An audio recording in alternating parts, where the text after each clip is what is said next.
Yeah, it's happening. Look, there's people here. Is the audio working? Can everyone hear me? No.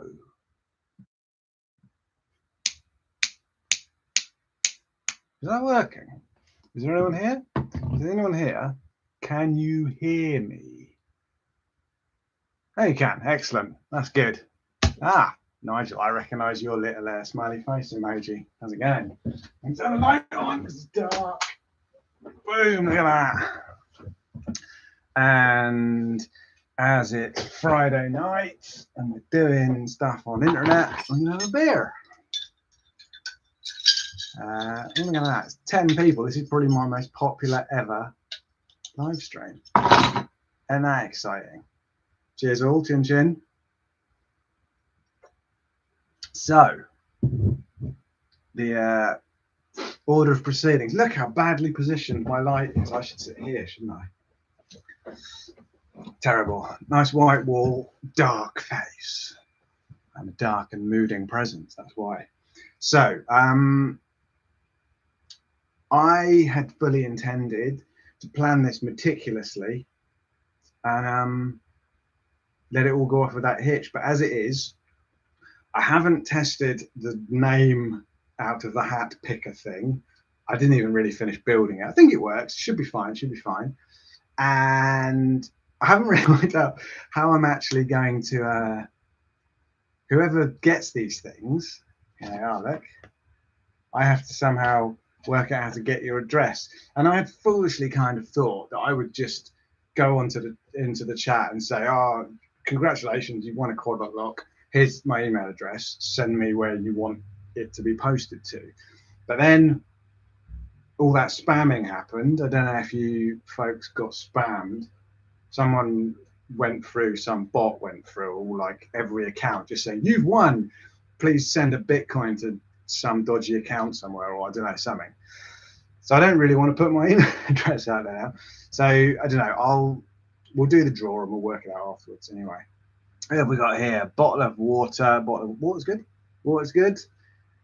Another Doom Bar fancier, Neil Chin Chin, sir. Watching from Pembrokeshire, Wales. Ah, very nice. Very nice. What's the weather doing in Wales at the moment? It's summer's gone away a bit here. It poked its head up for a while and now it's gone back down again. 20 viewers. Crikey. This is how it must feel to be PewDiePie. I don't know any other famous YouTubers. Hello from Flanders. Wow. That's exotic and remote, kind of, compared to here.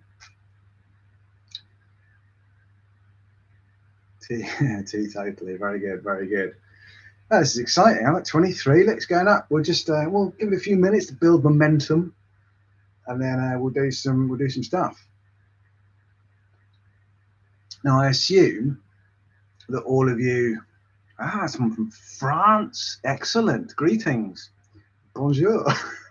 That's terrible, isn't it? I studied French at school for 5 years. I can't say anything. It's awful. Really embarrasses me when I go to other countries and I meet people who say, "Oh yeah, I studied English for 3 years at school," and they can speak English better than me. Yeah, I did 5 years of French and 3 years of German. French, I could probably just about say hello, can I have a bowl of chips? German, I can remember the word for bread, I think. Bread. It's terrible. I'm awful at it. I'm trying to learn Swedish at the moment, which is, it's interesting coming at it as an adult and doing it when you actually want to do it. It does make things easier. So yeah, greetings. Live from Moscow, Russia. Wow. Stockholm, Sweden. Excellent. Hey, Sweden. Live from Moscow, Russia. Well, that's quite intriguing. We can have all kinds of conversations about that. I went to Moscow once. I went to Moscow years ago for a. I'm just going to brush over all the global political affairs because on an individual basis it probably doesn't count, does it? But yeah, I went to Moscow for a mountain boarding event, some kind of extreme sports festival. It was very nice. Had some interesting cheese there, this smoky rubber cheese. Wow, look at all this. There's people from all over the place. Romania. I don't know any Romanian, I'm afraid. Literally not even a word. No Spanish swearing. No swearing on these live feeds. They're too polite. Okay, do we think we've leveled out a bit? 22 people, 8 thumbs up. Edinburgh, nice. I'm heading up to Scotland next week. I'm doing the Badger Divide, Inverness to Glasgow on the bike, which will be awesome. I'm very much looking forward to that. Worldwide, I am a worldwide phenomenon, it would turn out. Who would have thought it? If only my teachers could see me now. Right, so here's the plan then. I was quite tired earlier, and I was thinking, oh, I've got to do a live stream. That's no fun. I just want to go to bed. It's been a very long week of work and nonsense. Now I've had a swig of beer, and everyone's appearing, and I feel like I could just sit here and chat nonsense all night. So I'm not going to. Don't worry, I won't keep you for that long. So I've written a little. Oh, Davina, evening. I've written a little scripty thing. Everyone here has messaged me, and I've responded and said I put your name in the hat. If I haven't, and you want your name in the hat, speak now or forever hold your peace. I should point out that because I'm such a damn good developer, giving me your name twice won't give you two things. My list sorts itself. So so what's everyone saying? Oh, Colin's got a bottle of wine. Greetings from the Netherlands. Very nice. I'm going to the Netherlands actually in, when am I going? Beginning of June. I'm going to Rotterdam. Going to see a friend of mine who lives there for a little bit. Sunny Devon. Hey up, hey up. This is grand. Okay, so anyway, oh look, the numbers are dropping already. I've obviously been talking way too much. So let's do a draw. So here's what we've got. I've got this out front mount. I've got this standard handlebar stem mount. I've got the out front mount pro and another out front mount pro.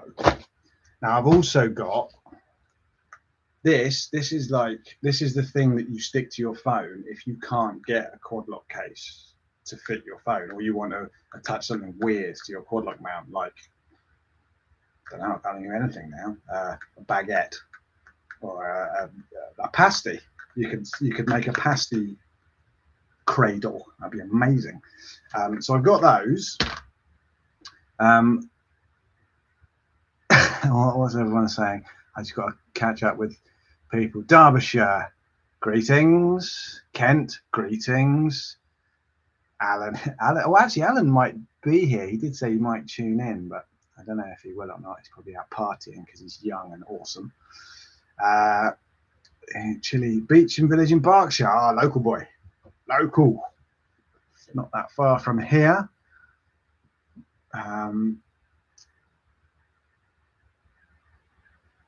Tell us why Mr. Redman isn't weird. See, I'm intrigued by this because Colin, you said you found Mr. Redman creepy.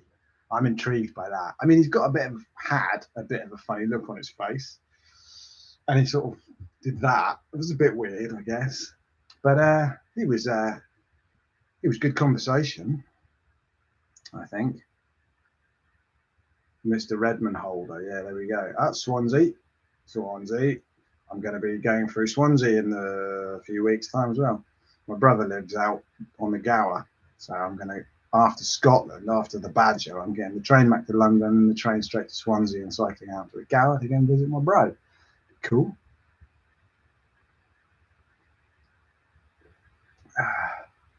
So, see, Pancho X Brr. throwing one of my mum's creations. That I've actually been talking to my mum about getting a load of those little things done and offering them as Ko-fi rewards. I've been trying really hard to get some stickers done for the Ko-fi page. No one will do me any stickers. Alan's designed me one, and I designed one. I've got loads of friends who are really talented designers, and I've said, will you design me stickers? Like, I'll pay you. Okay, no one will do it for me. People keep going, yeah, I will, but no one does it. So at some point, I'm going to sort the whole Ko-fi thing out and actually offer some rewards and all that kind of shizzle. But yeah, I'm getting sidetracked again. We were going to do some giveaways, weren't we? So yeah, what I'm thinking I'll do is we'll just go through them one by one, and I'll just do them. I don't know. I don't want anyone to fight, so I'm going to say this is the draw for the out front, and then I'll hit the button. I'll put this. I don't think I can share the screen, so I'll just point the camera at the screen so you can watch the little spinner I've made going around. This is very exciting, and then that'll happen. So the deal is, I'm sure you all know, if you've got the mount, you need to have your phone in like a Quadlock case to clip it onto the. Here's one. Look, my phone is in a Quadlock case, so it has this thing on the back which clips into the mount. They make cases specifically for lots of models of phones, but not all of them. If you haven't got a phone that has a case for it, you can use one of these. I've got one which I can give away, but Quadlock sent me this stuff because I'm some kind of influencer, apparently. I thought it was a mistake or a scam when it happened, to be honest. But they said, no, we like your channel, we're going to send you some stuff. So they sent me some stuff. I don't want it because I've already got it on my bike and have had for years. So I said, do you mind if I give it away? And they were like, no, you do what you want with it, mate. What they also said is, if you're going to give it away, if I give it away to you, lucky you and you, if they make a case that fits whatever phone you've got, they said get in touch and they'll give me a case to fit your phone as well. That was a very, very long-winded ramble. Sorry about that. Did that make sense? If you win a thing, you might get a case as well if they do one for you. So anyway, let's do a quick catch up. Hello from Exeter. Hello, Ruben. Everyone wants a Quadlock pasty holder. I'm actually going to suggest this to them when I talk to them. Davina Kane, Gloucestershire today, Blackpool tomorrow. Crikey, jet setting. I've never been to Blackpool. It's one of those places you're supposed to have been to if you live in England, isn't it? I've never been there. Outback Whack, g'day. And that's the Gower. I love the Gower. I love the Gower. Everyone's going to the Gower. Oh, it's bank holiday, isn't it? Of course. Forgot about that. Is a numpty with a Quadlock holder still a numpty? Yes, very much so. There is nothing you can own which will stop you being a numpty. So yeah, there's a Pixel 5. Yeah, Pixel 5. I've got a Pixel 5. This is the Pixel 5 Quadlock case. So you can get cases. You can also get like a rubber thing. They call it a poncho, which is like a rainproof, heavy-duty rubber sort of thing that goes over it for when it's really raining. So that is that's a thing. I don't know. We shall see. This is almost David Attenborough quality entertainment. I don't know. Is that a compliment to me or an insult to Attenborough? I'm not sure. I wish I spoke like Attenborough. I wish people still spoke like Attenborough spoke back in the days when it was black and white and it was all right to be cruel to animals. You know, when he was proper like RP. I love that, man. There isn't enough RP in the world anymore.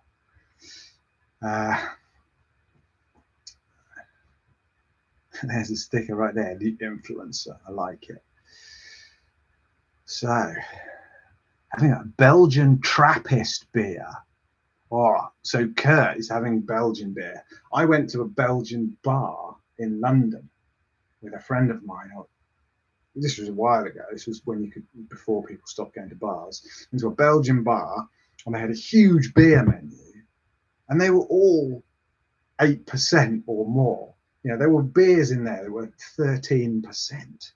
Absolutely killer. I mean, this is 4.3, and that's about my standard. I'm a lightweight. So Belgian Trappist beer sounds dangerous. Who's drinking decaf coffee and Peterlee? Early gravel ride in the morning. Nice. I wish I was going on a ride in the morning, but unfortunately I've got to stay here to let a chap in to mend my fence, and then I'm going to London to go to a gig, which is cool. I'm going to meet up with some mates and go to London. Pancho says RP. RP stands for received pronunciation, I believe. Or some people say it stands for really posh. It's that kind of rather clipped BBC. Today in Twickenham, a thing happened. A gentleman fell whilst watching a pigeon. Terror ensued. Stay calm. Remain indoors. That kind of old BBC kind of vocalization. I think it's fantastic. Lefe from Sweden, greetings. From Harrow, greetings. Hey up, Metzer David once. Wow. Nice. I think he's cool. I like David Attenborough. I've got a lot of time for him. There's no one to replace him when he finally shuffles off, which is a little worrying, I think.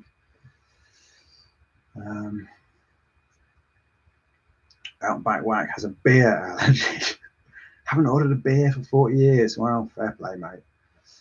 Fair play. So, right, that's it. I read to the bottom of the comments. Let's do a draw, shall we?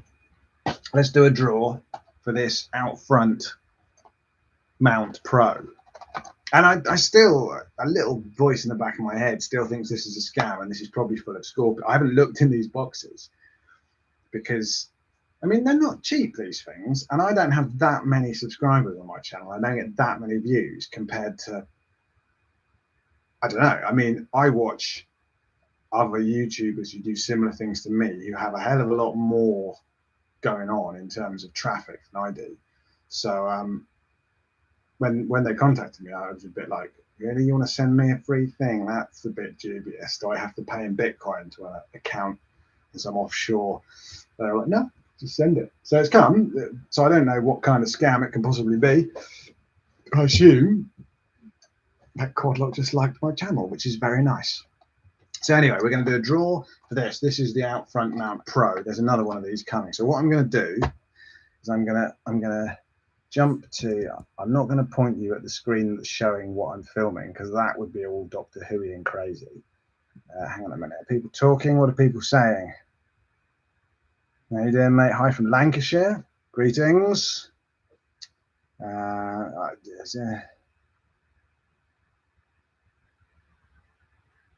Welsh Woodsman Outdoors is watching whilst camping. Wow, that is some glamorous camping. You've got decent Wi-Fi enough to watch this. Or you're on your phone, you're suddenly going to run out of batteries and disappear. Quality and not quantity. That's it. That's what they must have smelled. They must have just sensed my innate kind of poetry, the yeah, all that stuff. I've had a third of a beer and I'm already complimenting myself. Right, let's do a draw. Anyway, so what I've done is I'm going to fire up a little thing. So I have, actually, I'm going to have to point you at yourself for a second. This is what I see when I'm, whoa, that's, oh my goodness, it's like being in a vortex. So there's the screen, but now I'm going to jump to, so this, excuse the code, but if I run this, and then this, so there we go. This is the little thing that I've made. Can you all see that? Yeah, that's all good.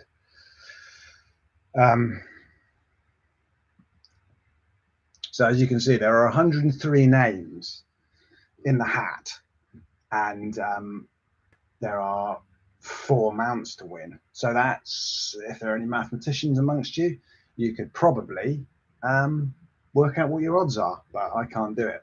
So the way it works is I'm going to press this big button. The wheel's going to spin for a second. Lots of names are going to flick past. If you see your name right at the end, there's a good chance it's going to just tip over one more time at the end, because they usually do. And then that is going to be the winner. So are you all ready? Drum roll.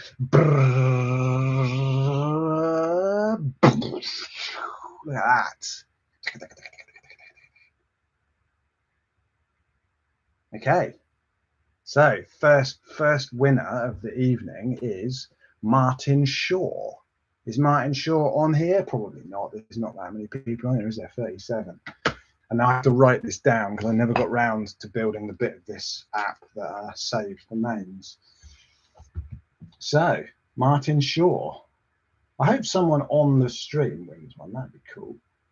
Martin Shaw has won an Outfront Pro. Was that exciting? Did you all feel a little tingle then? Outfront Pro. Because I'm writing stuff on paper like an old person. I think that was pretty exciting for round one. No? What did people say about that then?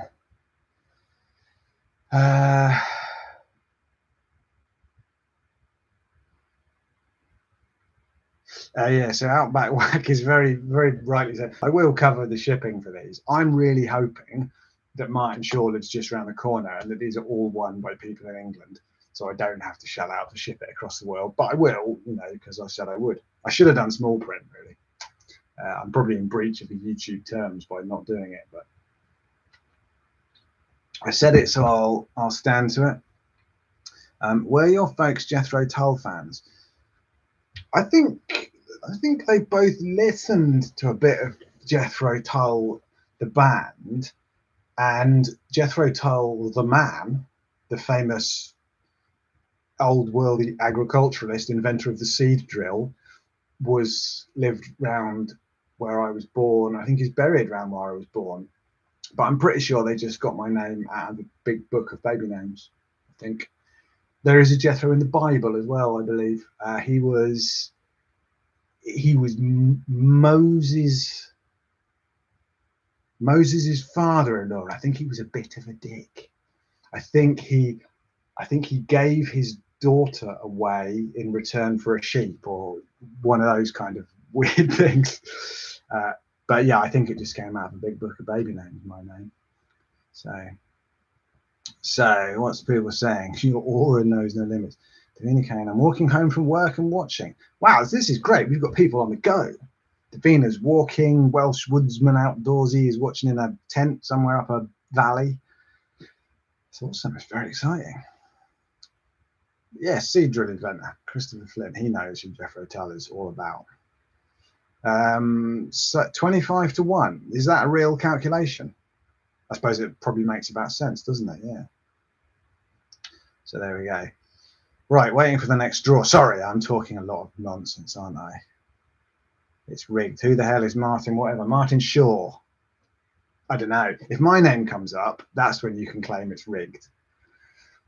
It's only rigged in as far as I'm using the JavaScript pseudo random number generator to pick the names. So I assure you there is no funny business. And if anyone wants to, I can go through my code if you want. We can have a little JavaScript session after this. This camera goes out of focus a lot, doesn't it? There you go. Get focus, camera. Right, should we do another one then? What are people saying? I don't like switching screens without. I feel like I have to respond to people. I'm not very good at this. I need to develop a more callous shell and just start ignoring some of your comments. Jethro Bodine. Yeah. See, I didn't know there was a Jethro in the Beverly Hillbillies until most people, like you good selves, leave really nice comments on all my videos, but occasionally I do get quite unpleasant ones. I don't care, but someone said, what was it? I can't remember what it was in response to, but someone said I was an idiot or a pretentious whatever, and that I should go back to Granny and Cletus or something. And I was like, that's a bit weird. What's that? And I had to Google it. And it turns out that they're characters from the Beverly Hillbillies. And there was also a character in there called Jethro. So it was an insult that led to me learning something about a cultural touchstone like the Beverly Hillbillies. There you go. So where have we got to? Oh, there's a comedian called Jethro as well. I think he died recently, didn't he? I think he might even have been a COVID. It could be, maybe I dreamt that, I don't know. So anyway, on we go. Let's get to the bottom, get to these last comments. If you stop commenting, I'll get to the next draw, basically. Edge of the seat stuff. Yes, it is. You look different off a bike. Do I? Better or worse? I strike a pretty good profile, bit of a big nose, but I cut my hair the other day, did my own hair. I'm not going to show you the back. It's a nightmare.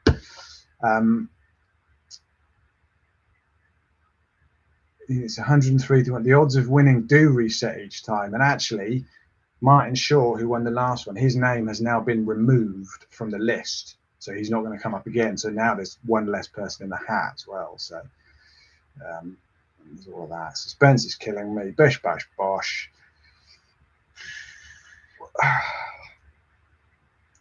Just a joke. No one can insult me, Outback Whack. I take everything as a joke. Seriously, you can't have a YouTube channel or any kind of social media presence beyond your friends and family if you care. I've literally had comments on videos just saying you need to get better clothes or you've got rubbish hair. Just from out of the blue, you're an idiot. Like I had one, and the guy, I think he left 2 comments, and they both just said retard, which is an incredibly un-PC and offensive thing to call anyone these days. Didn't say why he had formed that opinion about me or anything. Just left 2 comments. Most of those go into that. There's a little folder where YouTube puts comments that it thinks might be spammy or abusive or whatever, and they turn up in there, and you get these comments. It's just like, wow, that's crazy. But yeah, don't bother me. People can say what they want. More fun and suspense than watching Netflix. Then again, I don't have Netflix. I don't have Netflix either. I don't have any of those things. I still haven't seen Breaking Bad. Still haven't seen Game of Thrones. I will do one day. When I retire, I'm going to have loads of box sets to binge. It's going to be brilliant. I'm going to be that guy down the pub saying, wow, have you seen The Wire? And everyone will be going, dude, that finished 40 years ago. Yeah, but I've only just started watching it. It's great. You need your sidekick, Alan. So I do. And I'm currently in the process of trying to persuade Alan that he should have his own YouTube channel. He's always building bikes. He builds like all the bikes. Well, not all of them. A lot of the bikes that you see him ride in these videos are bikes that he builds from parts. He buys frames and bits and pieces and puts them together. It's like a hobby thing. And he's hopefully going to be moving to a new gaff soon where he reckons he's going to get a little workshop shed. And so I was saying, dude, do it up real nice, get some lights and film, make videos about the process of building your bikes. He builds his bikes. We go out on a ride on said bike. He reviews the bike. Then he sells the bike on eBay to pay for the next one. That bike he had in the last video, I think he said he put it together. It cost less than my frame bag kind of thing. You know, he bought all these sort of old unwanted spare parts and things. And yeah. So anyway, keep making lots of requests to Alan to get his YouTube channel fired up.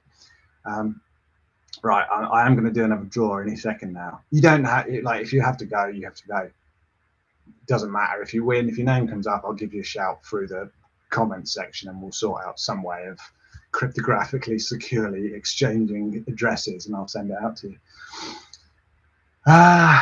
Gotta watch Vikings. I've heard that's good. Yeah, Breaking Bad. Yeah, I know. It's awesome. All my friends have watched it and everyone keeps telling me I need to watch it and it looks great. It's not that I don't like these things. It's just that I've never shelled out for any of the streaming services and I've always got other things to do. I have too many time-consuming hobbies. Spoon whittling. It takes me weeks to whittle a spoon.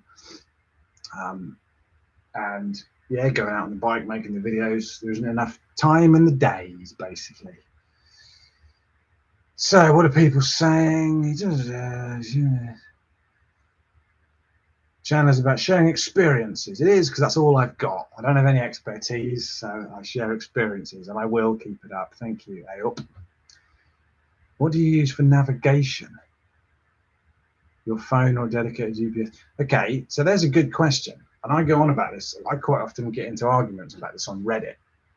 I use my phone, just my phone. I use this phone for navigation, for filming, for taking pictures, for phoning people, for all that stuff, and I always have done. I went on my first ever bike tour in 2010, and I used my phone. I've always used my phone, always used my phone, always used my phone.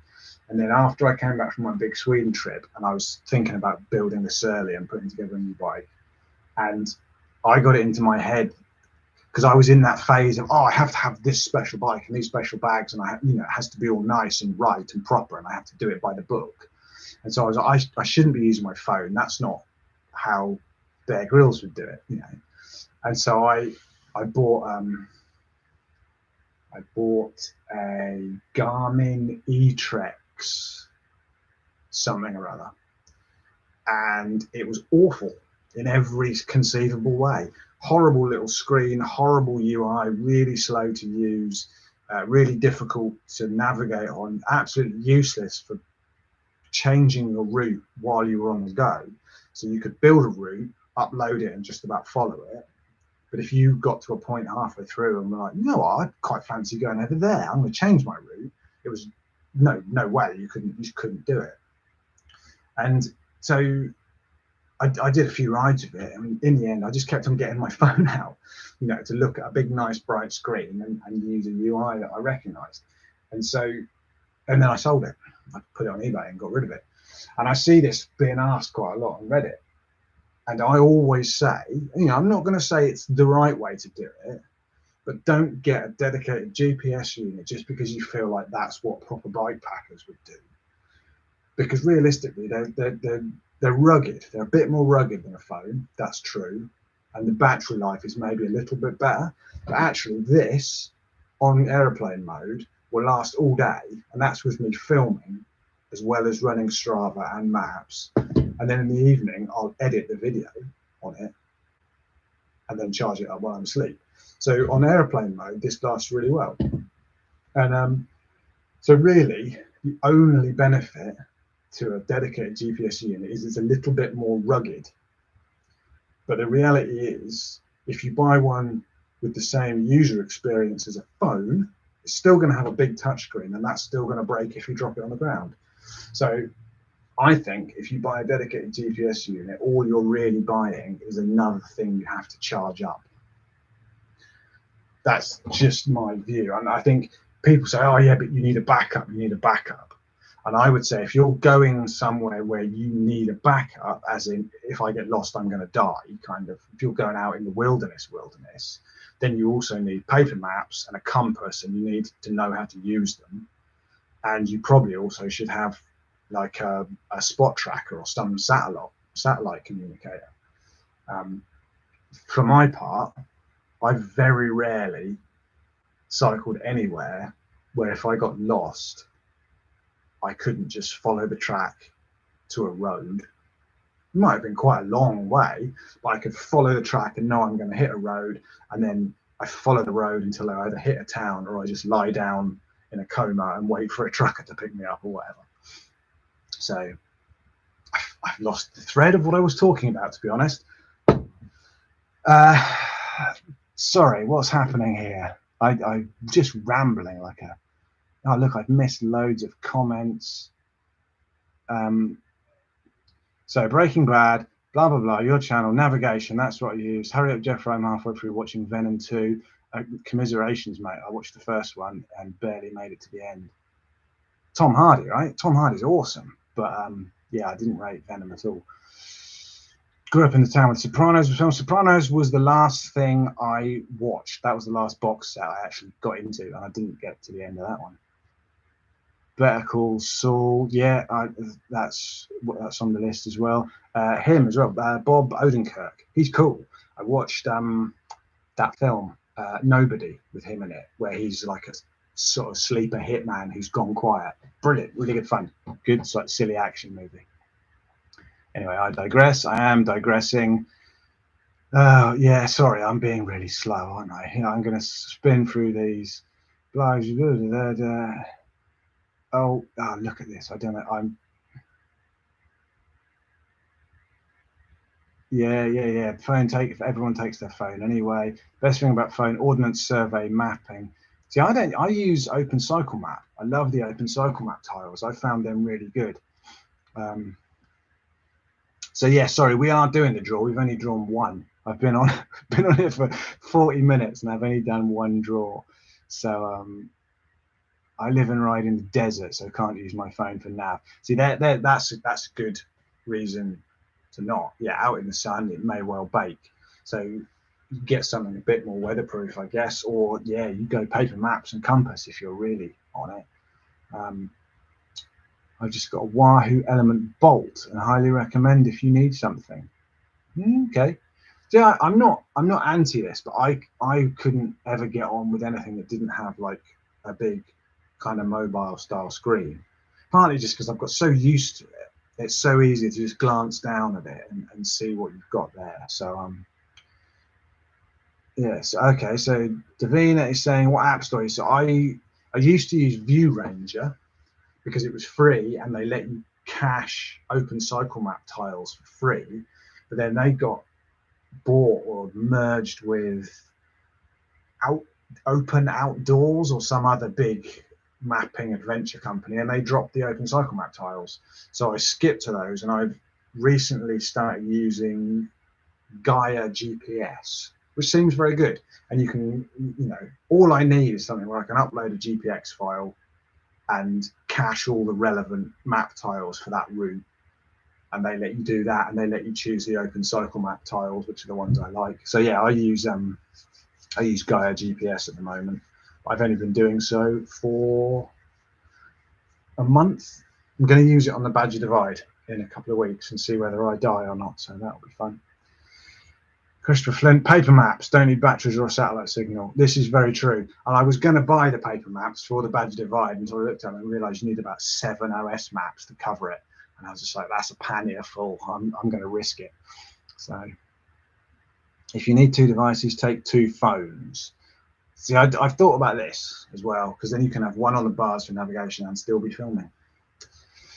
Komoot and Strava are great for home planning, but after that, yeah, Strava I use, but only to track my routes. I literally just record them and upload them. Komoot, I didn't get on with at all. I didn't like the planning tools. I found it's one of those tools. It's very good if you just want to say, I'm at A and I want to go to B, and I'm not really that bothered about the details of the route, and it gives you a route. But like I plotted a route. This isn't necessarily the data, but they're map tiles on their planner. There were paths round me that I know are there that are open, cyclable gravel paths that just weren't on their maps. And so that kind of scared me off a little bit. So I gave up on Komoot. I use Ride with GPS for plotting routes and building GPX files, but then I load them into Gaia because the Ride with GPS app doesn't let you cache Open Cycle Map tiles. So that's that. Komoot and Strava are great for blah blah blah. Currently, pedal check map on my phone, which I need a Quadlock for. All right, hint taken. Calm down. Totally agree about using phone sat nav easily to car to the Arctic Circle. Google Nav beats all. See, Google's really good on roads. I don't like it so much for cycling, I have to say. I've not used it a lot. But, Arctic Circle. I want to go to the Arctic Circle. This is my trip. Once this channel kicks off and I'm go proper full influencer, that'll be one of my rides. From here up through Denmark, into Sweden, go and see some friends in Gothenburg, then up to Oslo to see a friend there, down to Grimstad to see my friend there, all the way up through Norway, up to Hessdalen, where you can see UFOs, either across into Sweden or stick in Norway, all the way up to Nordkapp, into the Arctic Circle, get eaten by midges, realise I've overstayed my 90 days in the EU, and I can't ever go home, and I have to go feral and live in the forest forever. That's the plan. So anyway, Garmin InReach. Yeah, see, I'm always looking at one of them. That's the satellite one, right? The one that if you fall down a mine shaft or whatever, you can call a helicopter. Yeah. As soon as you know they exist, you kind of want one. See, I've only ever had one time, I made a video about it, riding on the Rallebergen in Norway. That was the only time in any of my trips that I've ever thought, oh God, if I fall over here and break my ankle, I'm going to die. Like, I'm miles and miles from anywhere. There's no one else up here. It's snowing. Like, there's deep snow, steep snow faces, pockets of melted snow and melt water, and I hadn't expected any of it. And I did think then, if something goes wrong now, that's quite bad.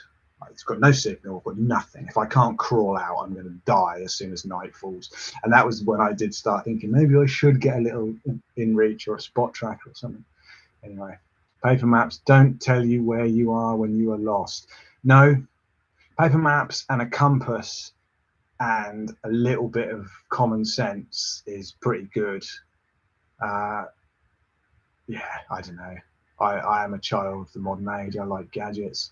If I buy another spoon, I haven't made any spoons for ages. I've got a couple on the go. There will be. I will open up the store again soon, as soon as I've got some spoons and put them up there.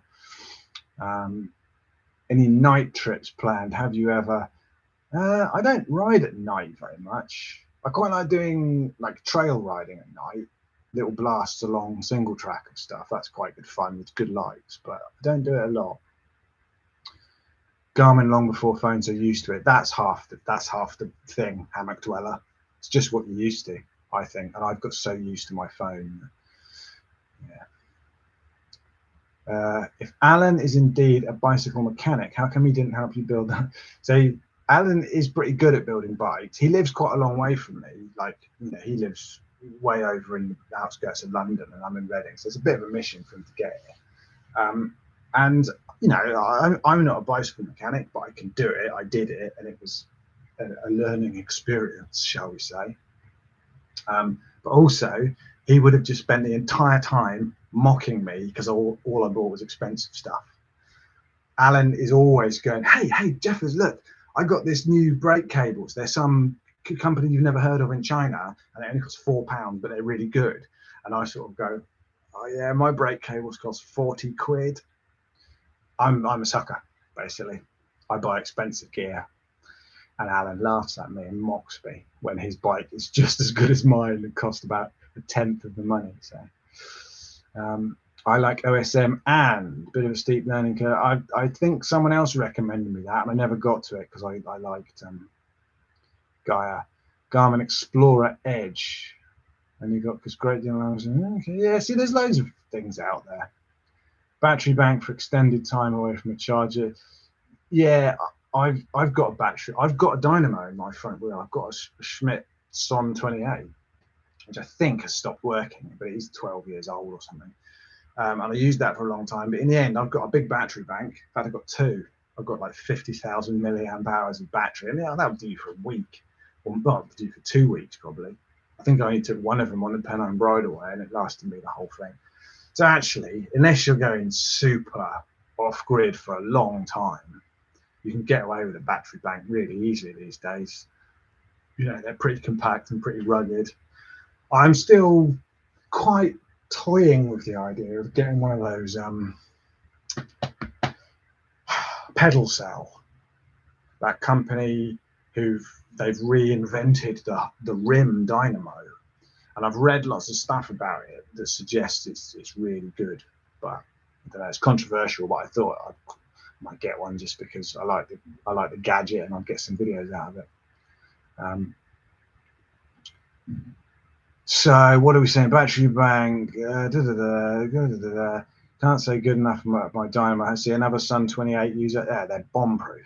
Absolutely bomb proof. I got it put in 2010 before my first ever ride. I haven't thought about it since. And actually, I don't think it's the hub that's broken. I think it's the little Bush and Muller work, like the regulator thing that stopped working on one of the cables. So. $20 worth of lottery tickets. Oh, that'd be nice. Is that $5 billion? Oh, mate, if you want to just, I don't even need a fraction of that. I reckon I've worked out, I reckon about 3.5 to 4 million quid, and I'll be set for life. That'd let me be nice to my friends and family and quit work.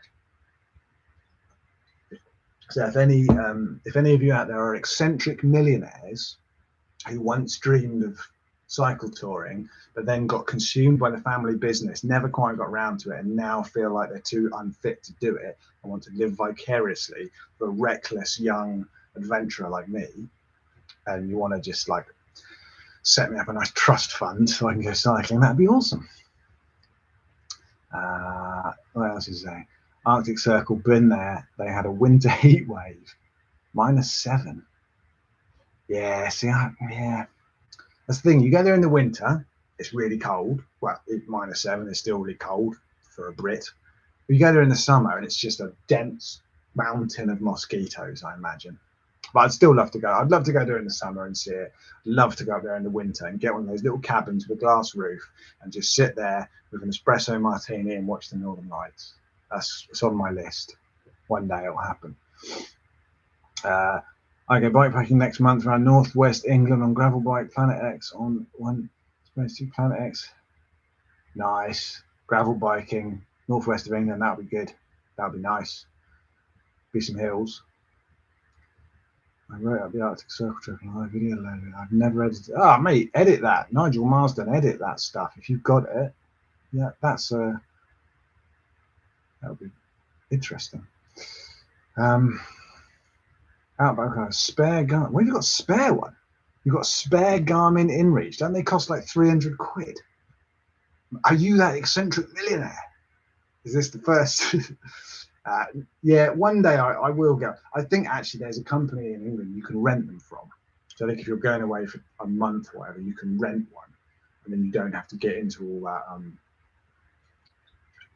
subscription malarkey. Thank you very much for the offer, but and also there is this painful truth that I have literally booked all my holiday this year. So I'm going to do the Badger Divide. I'll get a few videos out of that. After that, unless I quit work or convince them to give me some unpaid leave, there aren't going to be any long trips this year. I'm genuinely really quite gutted about it. I was a contractor for years and got very used to taking like 100 days holiday a year. Now I'm a bit limited now because I'm an employee. It's a painful reality, but that is the size of it. Thomas Jenner, I built my first bike at Surly Bridge Club. Wasn't too sure if I was doing. The wheels haven't fallen off yet. Exactly. That's the thing. If the wheels are still on it, then you did it right. You did it right. Garmin Edge 520, great bit of kit. Garmin Oracle 550. See, there's tons of stuff out there. North to Alaska, where travel learned. Oh, so you reckon I'm gonna have to make a list? I'm gonna have to go back for all these comments and list all these things people are recommending to me. Pedal cell gives more power. Torsten, yeah, you got one, haven't you? I think I remember. Well, I chatted to you in some comments about this. Yeah, I'm really keen. I've read loads of good reviews about them. Pedal cell, brilliant. I even ordered one, and it got all the way to England, and then for some reason it didn't get delivered, and it went all the way back to America and disappeared in transit. So I got my money back and never actually got the device, and never got around to ordering another one. So yeah, anyway. What is Alan drinking while you were sipping your espresso martini? I don't really know what Alan's tipple of choice is. He usually has a lager top when we go to the pub. He's not a big drinker on bike rides. He's probably out tonight getting battered, but I don't know. What's your tipple of the evening? Do you know what? I don't drink a lot at all. This is the first beer I've had in weeks. I really am not a bit. I like a drink when I'm out with mates or whatever. I do quite like these sort of old man brown ales. I love an espresso martini, I have to say. I like a gin and tonic, and I quite like a glass of nice Scotch whiskey occasionally as well. But I'm not a big drinker. It doesn't take much to put me under the table. So, Tangent thought you should smoke a pipe. That is a tangent. Hi, Jeff, Adam, Bennett, just dropping in. Hi. Right, time for another drawing. It is. Yeah, sorry, I'm really rubbish at this. How can I send you a picture of my new bike I've just packed out? Probably the best way to do things, to send me messages, is on Instagram or through the Ko-fi page.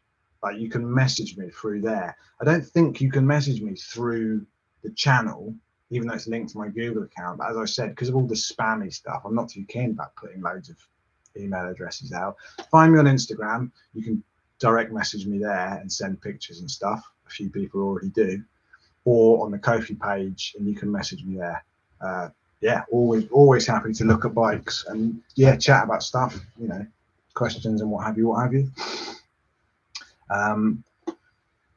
So okay, let's do a quick one more. Doug's Den got a 6-day multi-ride planned for July. Norfolk and North Somerset.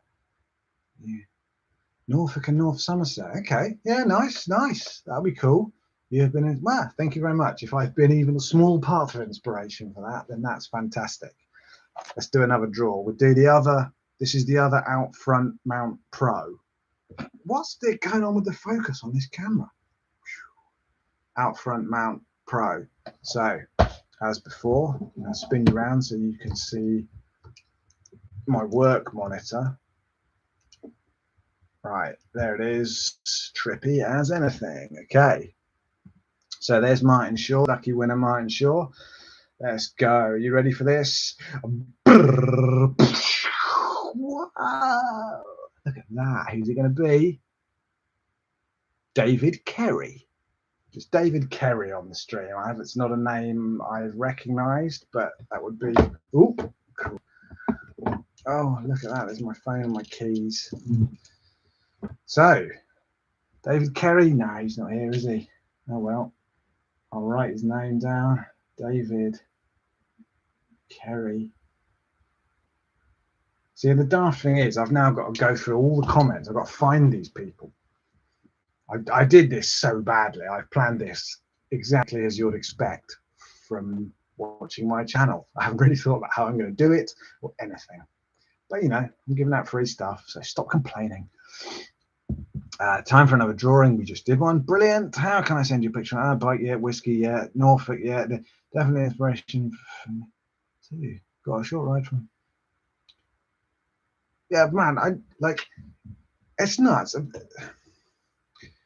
A few people have said things like, "Oh, yeah, I watched your video and it inspired me to go for bike." And it sounds. I don't really like talking about it. I'm too British, but it is awesome because I think cycling is lovely. Going out for a bike ride is lovely. Using bicycles to go places. You know, I don't own a car. My bike is not just the rides I do. It's my main form of transport. You know, I go and visit my dad every Sunday, and I cycle there and I cycle back. It's not far. It's like 8 miles or something, 7 or 8 miles each way.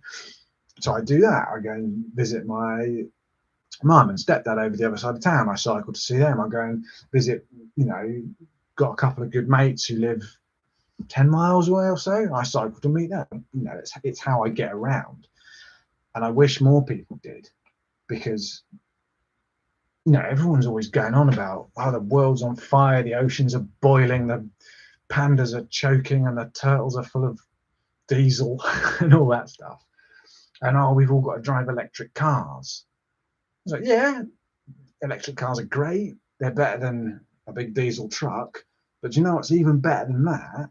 Arguably, probably even better than walking in the long run, is a bicycle. They're fantastic. They are the greatest engineering achievement of humanity, arguably. You know, they could save us all if more people got into it and if there was better infrastructure for getting into it. But I think people have this, especially in England, people have this idea, oh, I don't want to go out on my bike. It's always raining in England. I'll get wet. Do you know what? I'm gonna punch a hole in a massive preconception. It doesn't rain that much in England. Really doesn't. It occasionally is damp in the air, like misty, drizzly, but it's very rare. You know, I go out on my bike multiple times every week, and it's very rare that I cycle in actual rain. And when you do, it doesn't matter because you come home and you can get changed and have a shower, or you've got some dry clothes in a pannier. You know, and in a world where you can buy e-bikes and cargo bikes, I just any inspiration that I can be to anyone to go on any kind of bike ride, and all the other people who do these channels like that I do, I think you know, forget all that cycling over mountains and through forests and big adventures. It's cool. I love all that stuff. Don't forget about it. Do it because it's amazing. But also just remember that bikes are great and you can just go and visit your mates or go to the pub on them. Don't forget about cycling over mountains and through forests because that is also amazing. But it's not the only thing. Just, yeah. Once again, I've forgotten why I was even saying all that stuff. So what are people saying? David Kerry, no, I don't know him, don't know the man. Last day of 5 cycling Isle of Wight. E-bike touring is cycling the Isle of Wight. I was toying with going to the Isle of Wight the last 4-day weekend we had, but then it all got, people wanted to like invite me to things, so I didn't have the whole time. Yeah, I've heard there's a really nice route like around the coast. So actually, that's one that you might inspire me to go and have a look at again. Well, I hope it was an awesome ride. I imagine it probably was. Oh, Kay Stobbs has got an Indian. Ooh, that's what I want. I had beans on toast because I was in a hurry to get here. Damn it. Anyway, Jeffro, given that your Ogre is fitted with a roll-off, have you ever considered going down the belt drive route? Not properly, but sort of in a sort of offhand, oh look, there's a thing over there sort of way. I met a bloke, a Swiss gentleman, in one of those lovely camping shelters in Denmark that I go on about from time to time. And he was an interesting chap. He was obviously incredibly well off. He had gravitas. He looked like a politician. And I think he'd worked all his life for a company who insure massive banks against Armageddon or whatever, you know, in Switzerland. So he'd obviously been dealing with money and earning money and had retired. I think he did tell me how old he was. I think he was in his 50s and he'd cycled from Switzerland to where I met him on the west coast of Denmark. And he was going to go all the way around Denmark, across into Sweden, and then all the way up to Nordkap, and then down through Finland and like Estonia, Latvia, Poland, and all the way back to Switzerland. And he had a belt drive bike, a pinion one, and it was all super custom. Everything was custom made. He had custom paint jobs and the lot. It was a gorgeous bike. Probably cost an absolute fortune. And he was raving about his belt drive. He was absolutely loving it, and I know people who love it, but I've just never looked into it enough. And I know you have to have a split in the frame, right? Because they're not breakable. I think you can get breakable belts, but apparently they're not as good. So you have to have a frame splitter, and I don't know. It's not something I've looked into hugely, but only through laziness more than anything else. So what are we saying? Peter Jacob Clausen, greetings from Hungary, Jeffro. I know. Occasional poetry. There's a poetry video coming soon. Probably the next one that comes out is going to be full-on poetry, so brace yourselves for that. Hungary. See, Hungary is on my list of bike trips as well. I've got a good friend of mine lives just outside Budapest, and I've always liked the idea of cycling across Germany and then down through Czech Republic and stuff, and do a bike ride along there, pick up the Danube. And yeah, one of many rides which is on my list to go and visit friends all over the world.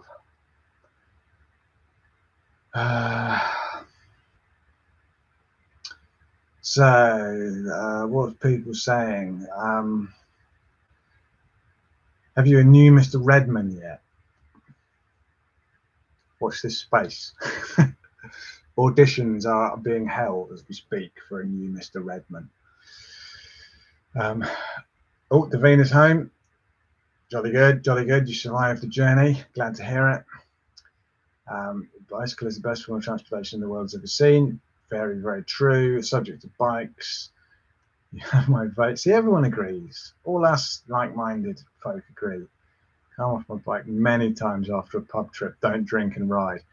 Yeah, no, fair enough. Don't drink and ride. But as I said, I don't drink a lot. If I'm going to drink a lot, I'm going to pass out at whoever's house I'm drinking at. So yeah, I don't ride my bike battered, but I do ride my bike back from pubs occasionally. I have to say. So Isle of Wight doesn't rain much more in Scotland apart from winter, just in the days you least expect it. I'm expecting it to rain every day I'm in Scotland. I just hope if I expect it, maybe it won't. Dick Coulthard, howdy from Cumbria. Greetings, greetings. And the Swiss gentleman you could not bother meeting up with because you were too lazy, right? So that is dedicated video viewing to an almost obsessive degree. Exactly the Swiss gentleman I mean. He set off early because he was a proper bike tourer. He left that camp at 7:30 in the morning when I was still kind of poking my head out, going, "Oh, what? How do I make coffee? What's happening?" And he said, "Oh, there was a really beautiful camping shelter up the coast, which is one of those ones that gets in the guidebooks. It's right in the sand dunes, looking out over the sea, and is apparently stunning." And he was aiming for that. And he said, "Oh, I'm aiming for this. You should aim for it too, and we'll have a barbecue and stuff." And I was all up for it. But that day it was a really bad headwind, and I just knackered myself out, and I crashed somewhere else and never found the guy again. So, but yeah, well done for remembering that. That was a way back. Yeah, see, Hammock Dweller uses bikes. It's all about the bikes. Everyone also do not own a car. I have 5 bikes and 3 trailers here in my one-room apartment. See, I've only got one. No, it's just a lie. I've got 2 bikes. I did have 3. I had the old Cannondale that you would have seen if you watched my Sweden trips and stuff pre-Surly. Had that for years. I gave that to a friend of mine after I built the Surly. So then I've got the Surly, and I've also got a Lapierre Zesty, like full sus thing, which I hardly ever ride anymore. I used to do more trail riding. I used to get trail centres and ride single track and stuff. I don't do that very much anymore. So that's in the shed over at my parents' house. But I have to keep my Surly in the front room here because I'm in a little mid-terrace hellhole. But yeah, I would. I probably don't need any more bikes. I'm always vaguely tempted to get one of them cargo bikes, big electric jobs with a wheelbarrow on the front, so you can probably do your shopping and stuff in it. Anyway, what do we got? Another Hungarian fan here. Victor, greetings. I'm trying to remember if I know any Hungarian words. I don't think I do. Sminka Stashka is a makeup bag. I think for some reason I remember that. Anyway, blah blah blah. Here we go. So I'm gonna breeze through all these things. You're gonna get your mum to make a batch of Redmonds for sale. Possibly. I possibly will. I'm trying to think if I can get her to make one with my little spoon rune on them somewhere. And yeah, I might stick a few up on the channel actually. The thing is, although they look dead simple, they actually take her a really long time to make. So yeah, they might not be as affordable. I might have to subsidize them a bit, but yes, I may well do. And if you want one, her website is loujessup.com, and she does sell stuff, and she does all kinds of crazy art as well. Some really nice stuff, like genuinely really, really good stuff.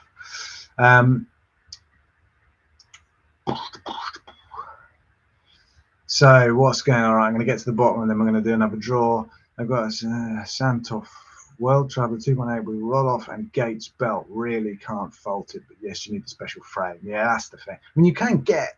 I have read about people splitting, like custom splitting frames to fit belt drives, but scares me a little bit.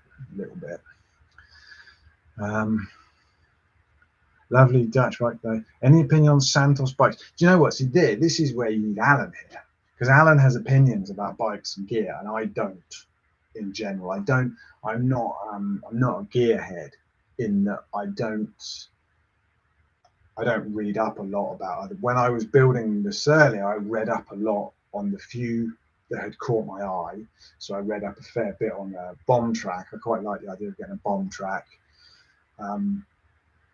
Just because I met a couple of people riding them when I was away in Sweden. Surly, I like the Troll and the Ogre because I wanted something with big tires. What's that?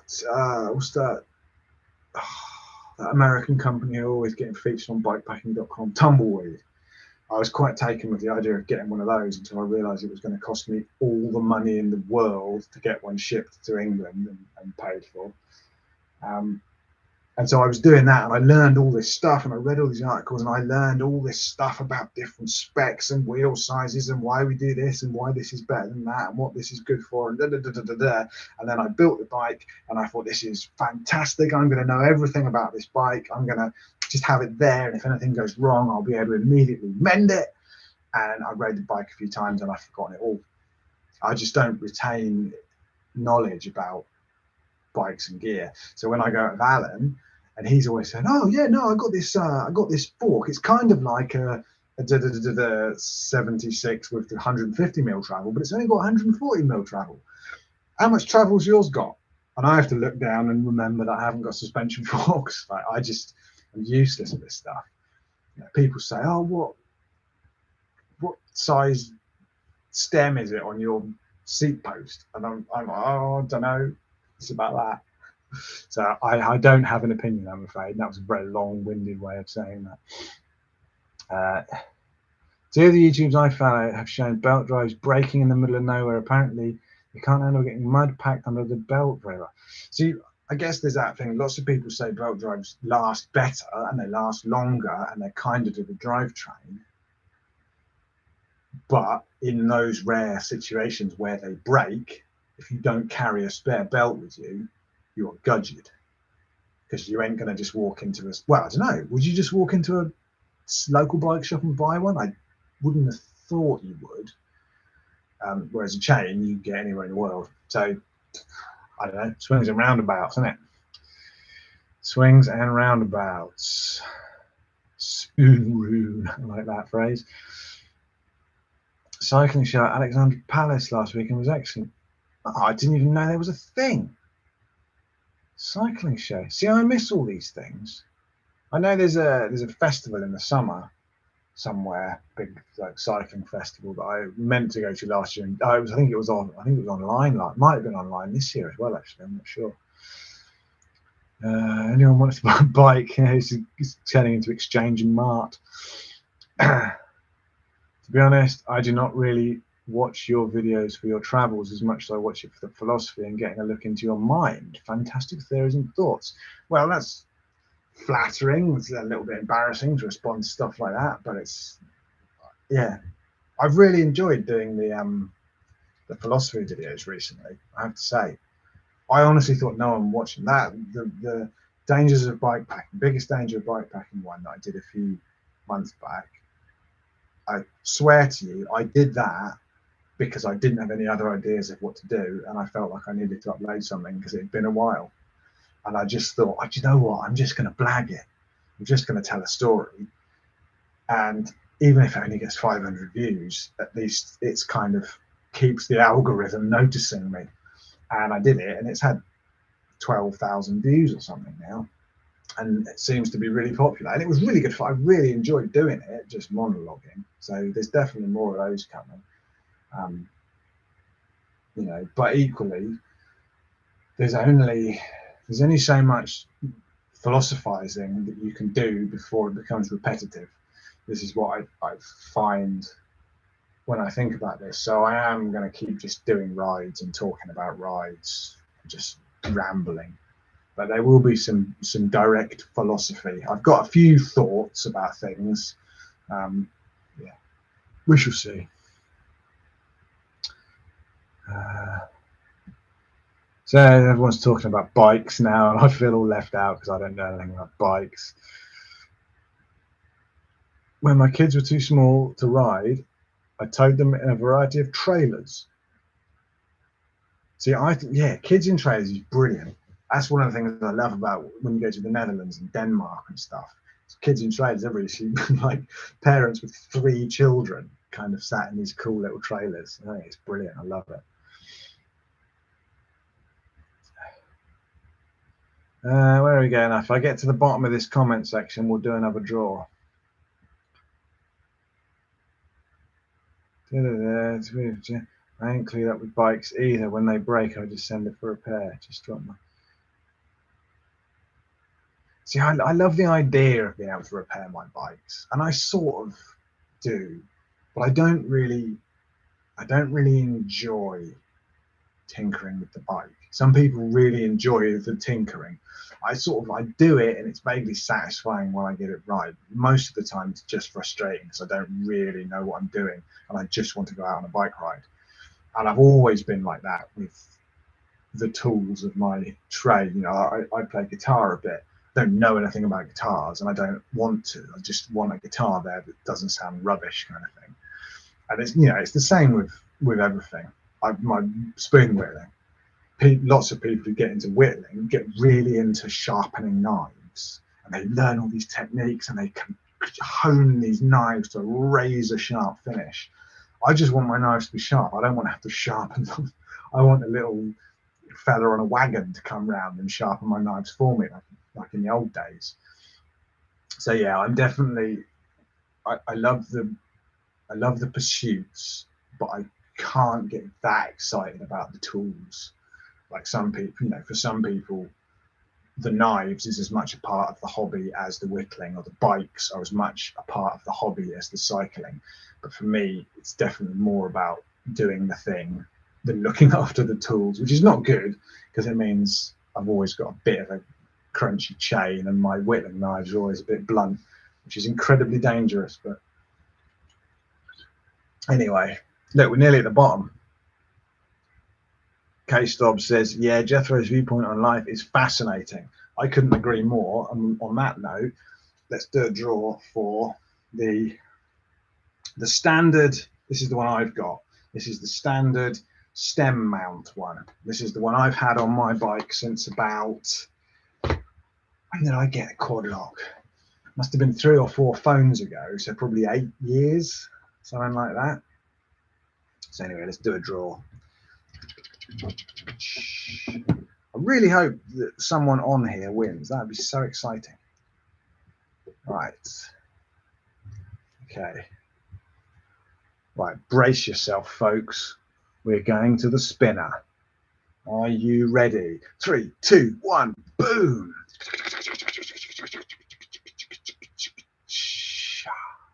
Dave E. Is Dave E on the stream? I bet he isn't, is he?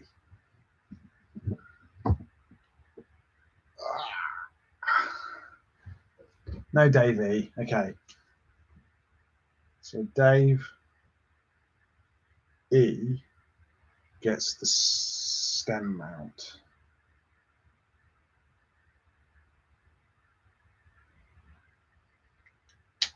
So we've got one left to go. The out front standard mount. But I'm probably just going to waffle for a bit more because, you know, while I'm here, give that elusive eccentric millionaire time to tune in. I know they're out there somewhere. So bike tinkering is a way of connecting with people. I offer free bike maintenance to anyone as long as they spend the time with me while I work on it. See, that's awesome, Nigel Marston. There's a place just round the corner from me, actually, which I've never been to, as is always the way. There's this great place just around the corner from me, but I've never been there, called the Reading Bike Kitchen. And it's, I think it's only once a month, maybe, but it's an open workshop. It's all volunteer run, and it's an open workshop. So they have like work stands and tools and a few spare parts, I think, and stuff. And you can take the bike along, and they've got people there who know what they're on about, mechanics wise. And the idea is exactly as you said. You can come along, you can use the tools. We're not going to fix it for you, but we'll guide you through what you need to do, and hopefully you'll learn something and get a better appreciation of your bike and engineering principles and things in general, which I think is an awesome. That's the kind of thing, if I did win the lottery, I'd have to give them a chunk of money, because I think that's great. That's a really cool service. Support your local bike shop. Shout out to Mosscrop Cycles in Southport. Not one I've ever been to. My local bike shop would be, God, do you know what? I don't even know anymore. There used to be one in Reading, but I think that went all hipster and just sells kind of really brightly coloured single speeds now. Strange Japanese stickers. I guess LW Cycles is only a couple of miles away from me. Yeah, there's a couple in town. I'm bad. I buy all my stuff online, I have to say. I haven't been to a shop for anything apart from groceries. I haven't. Yeah, what was the last thing I bought in a shop that wasn't food? Can't even remember. I buy all my clothes online, but everything. I just don't go into shops anymore. Do you know what? I don't miss it. But I do agree, the local bike shop thing needs to be supported. The last independent bike shop I went into was the Three Peaks bike shop in Settle when I was on the Pennine Bridleway. It was brilliant. They were great. They got a really nice cafe, and I had a fried breakfast. And yeah, yes. Anyway,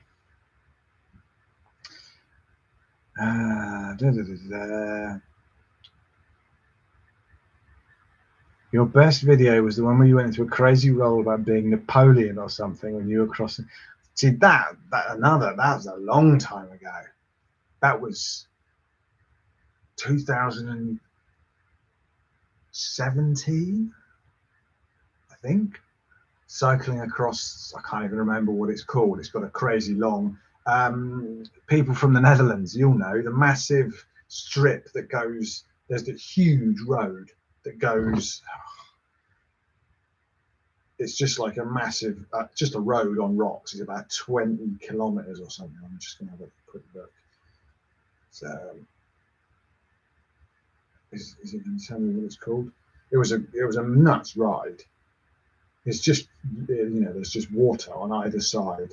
But I did learn the name, but I can't. No, the name's not on this map. Somebody knows what I'm talking about, right?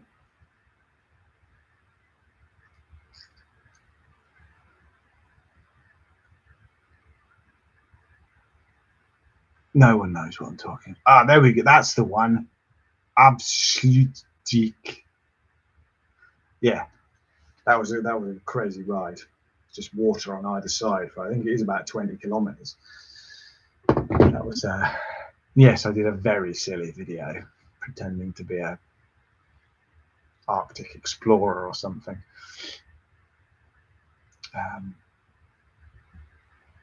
So what people say, the dangers of bike packing was when I see, yeah, I got so many subscribers off the back of that one, so many views, so many new subscribers. I proper like visible spike in all my stats, which was really nice. It was also a little bit nervous because it was a kind of, I'd not done any videos like that before, and I hadn't really expected to do any more.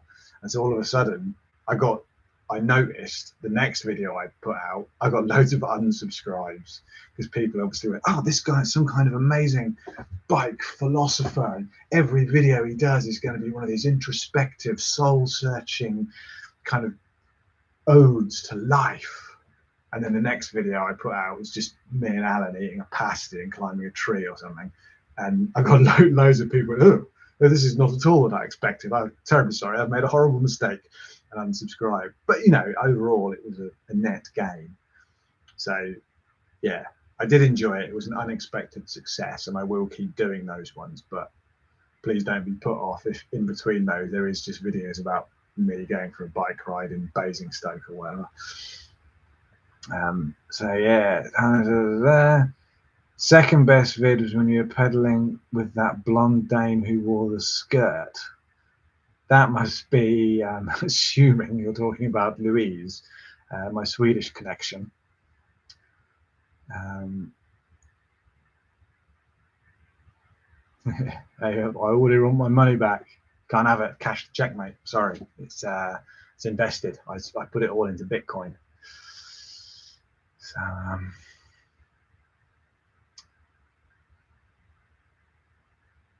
oh, that's good. Yeah, I got to get through these. I've got to get through. How long have we been on? Oh, look, hour and 20 minutes. This is bonkers.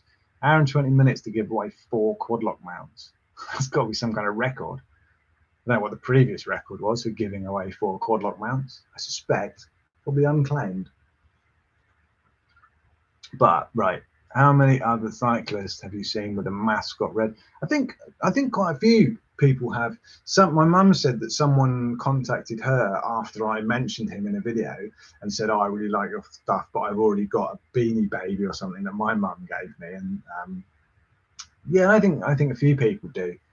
I mean, I jest about Mr. Redman. I was minimally upset when I realised he'd gone, but it wasn't like my childhood toy. You know, it was a pity because my mum gave them to me. But you know, I will get another one because it's something to feature in the videos. It's good. It's a little focus of things. It's gonna be dark in here, isn't it? If I sit over here, nah, I'm just doomed to be dark. Let's read some more comments. What are we saying? Edinburgh Bicycle Co-op and the internet. Is the Edinburgh Bicycle Co-op, is that anything to do with that? Have you seen that? There's a film I watched about a bunch of women who cycled, I think it was from Edinburgh. They cycled from Edinburgh to Copenhagen on those cargo bikes with the platforms on the front, and they did it, one of them cycling and the other one sleeping on the platform, and then they'd swap. There's a good film about it. It's they did it over, I can't remember, a few days. Cold. I think they were trying to get to Copenhagen for New Year's Eve, I think. So it was winter. It was a really good little video. Very cool mission that they went on. So what are we saying? Wow, lots of people liked the video of me pretending to be a mad ship's captain. Okay, I'll revisit that one then. Quite good fun, joking about eating sledge dogs and things. I can. The chat is as good, if not better, than a win. Well, I'm glad because there's only one left. I mean, I don't know how. See, if I should be peppering this with adverts really, and then I could make it pay, and I could do one of this every month. I should start bothering brands really and saying, "Give me some stuff." I need to get. So here's an interesting discussion. Who amongst you thinks that me doing this, and I totally don't mind which way you answer, who amongst you thinks that me doing this counts as selling out? Because I have had, so when I launched the Ko-fi page, I had a chat with someone, I can't even remember who it was, who was quite disappointed that I set up a Ko-fi page and had mentioned that people could donate, because I don't know, it felt like I was a commercial thing and all I care about is the money. And I've also had at least one comment after I mentioned this giveaway saying, you know, how I don't want to watch a channel that's just a kind of a platform for advertising. You know, to which I respond, I'm not advertising Quadlock. I mean, this is their gear and I think it's good. but they just sent it to me and I don't want it, so I'm giving it away. And so I'm just intrigued because I don't get a lot of, like, this is exciting for me because I don't get a lot of free stuff. I got a tent from Tensile, mostly because I slagged off my old Tensile tent and they sent me a better one, which was cool, and it is a good tent, that one, and I've used that, and I was happy to do that because it was framed in that kind of, we're sending you this because you slagged off the old one, so it was like an honest thing. I've got these. I think that's it, actually. Oh no, I got sent, Leon sent me a sleeping pad, which is good. You know, I used it, I still use it, and it's a good sleeping pad. But I have had, so that's 3 brands. I've turned down 4 that I can think of. People who contact me on Instagram say, oh, you know, can we send you some stuff and can you do a video about it? And I look at it and it's like, it's mostly cycling jerseys. There seems to be lots of companies who just make cycling jerseys and socks and things. So I assume they're all just like drop shipping things from China. And so they'll say, oh, we'll send you a free cycling jersey if you'll do a video about our brand. And it's just like, nah.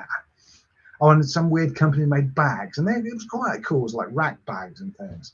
I looked at it and was just like, nah, because I don't know anything about this. I'm not gonna make a video about a bag because you sent me a bag that I don't want.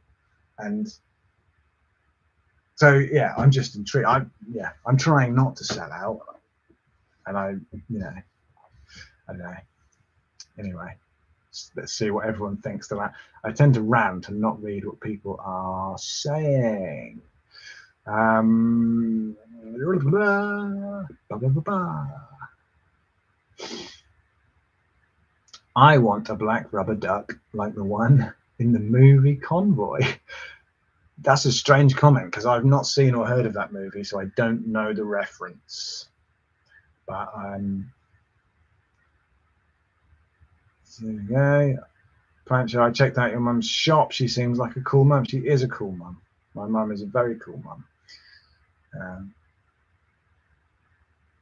Your description in the video says 5 Quadlocks. Now it's 4. This is where you can watch every nail biting second of me drawing 5 names out of a virtual. Well, I suppose it is 5 if you count this. But I had sort of, this is the other side of the mount, and I kind of foolishly, oh man, I'm going to get picked up on the, have you got a lawyer? Because I haven't. So if you sue me, you're going to win, basically. I've got 5 boxes, and I'm happy to do a draw for this one. But I sort of figured that actually, in the end, would be, you need a mount, otherwise it's useless. So it would be better to package it along with one of these. So, yeah. Whoa, what happened there? Surprised the brands ain't got in touch already. Damn right. I need to. What I really want is for someone. What I'd really like is for Big Agnes to get to ask if they can send me something. I love my Big Agnes tent, but I want the new version with the awning style door.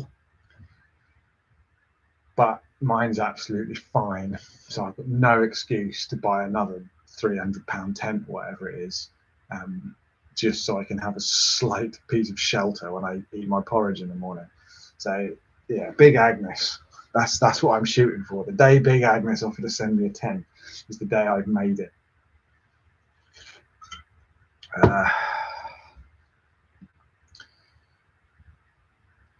So definitely, I hope I'm not selling out. I hope I don't sell out. I mean, saying that, if they offer enough money, I'll sell out. If someone comes along and says, Jeffrey, we'll give you £10 million to make a video saying that this chocolate teapot is fantastic and is what everyone needs, I will make a video. I will come on here and I will swear on everything that is holy. This chocolate teapot is the reason that I can cycle up a mountain. And then I'll cut to a shot of somebody, not me, cycling up a mountain. And I'll say, look, there's me cycling up a mountain because I got this chocolate teapot. 10 million quid. That's my price. Anything below that, and you can be guaranteed that what I'm saying is the truth. I genuinely do think what I think about these products. So there we go. It's not selling out. You put out interesting video content for free. You're entitled to run your affairs any way you want. I hope so. I mean, but as people have said, I think one of the things I hope is what people like about my videos is that I am honest. I'm honest about the fact that I don't really know what I'm talking about most of the time when it comes to gear and stuff. I give my opinions, and yeah, I'm honest. You know, I genuinely do use Quadlock stuff. I didn't solicit this gift from them. They just sent me some stuff, so I'll give it away. Why not? What else have we got? People saying here, oh, I'm losing my thread. It's not selling out. Yeah, okay, yeah, gaining views. I'm gaining views, gaining a few views. It's good. It's good to do this and interact with subscribers. You got to. I'm looking around, I think, wondering what else I can give away. I haven't really got anything. But if I I don't know. It is interesting to chat to people and to see, what it's nuts that there's so many people from all over the place, which is really cool, I think, because one of the other things I have a dream about is one day when I finally make enough money off this channel to quit my job and just go cycling, I'm going to make a map with a pin in it for every person who I chat with throughout the channel and cycle all the way around Europe and go for coffee with all of them. I think that'd be brilliant. It would make a really good video as well. And like, there's a chap. Does anyone watch Bike Touring Mike on YouTube? He does videos. He lives right up in where does he live? Skellefteå in Sweden, right up in the north of Sweden. He films nicer than me. He's got a drone and a proper camera and stuff, and he just goes on lovely bike rides around northern Sweden. But when I was in Sweden cycling and I had 300 subscribers or something, he was one of them, and I think he only had just over 1,000 or so then. And he, we messaged each other a bit, and I've always thought it'd be really cool to cycle up there and do a little collab with him. And there's a couple of other sort of YouTubers and Instagrammers and stuff around. I think it'd be really nice to cycle around and make that the sort of focus of a tour. Go and visit put faces to all these names off YouTube, meet up with a couple of other YouTubers, and all that nonsense. Anyway.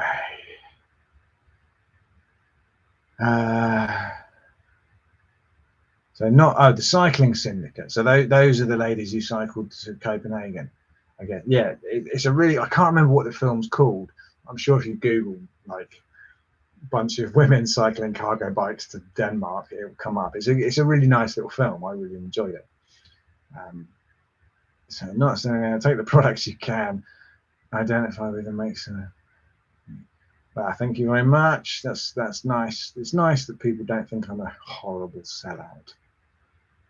Stop being so critical on yourself. The channel is great. I'm not being critical on myself. The channel is great. But I don't. I like the idea that people like the channel because they think I'm being honest, and I don't like the idea that people would think I wasn't.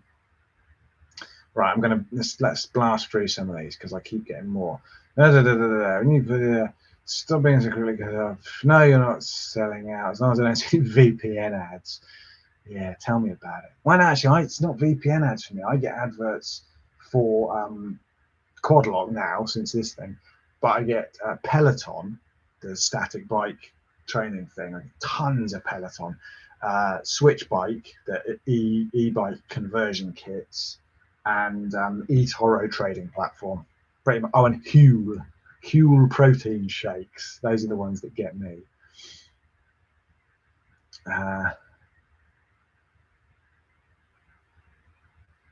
So I'm gonna start spinning through and just callously ignoring some comments because I've got to get to the end of this. Giveaway, potential bonus subscribers, do what makes you happy. Exactly. That's words of wisdom for everything.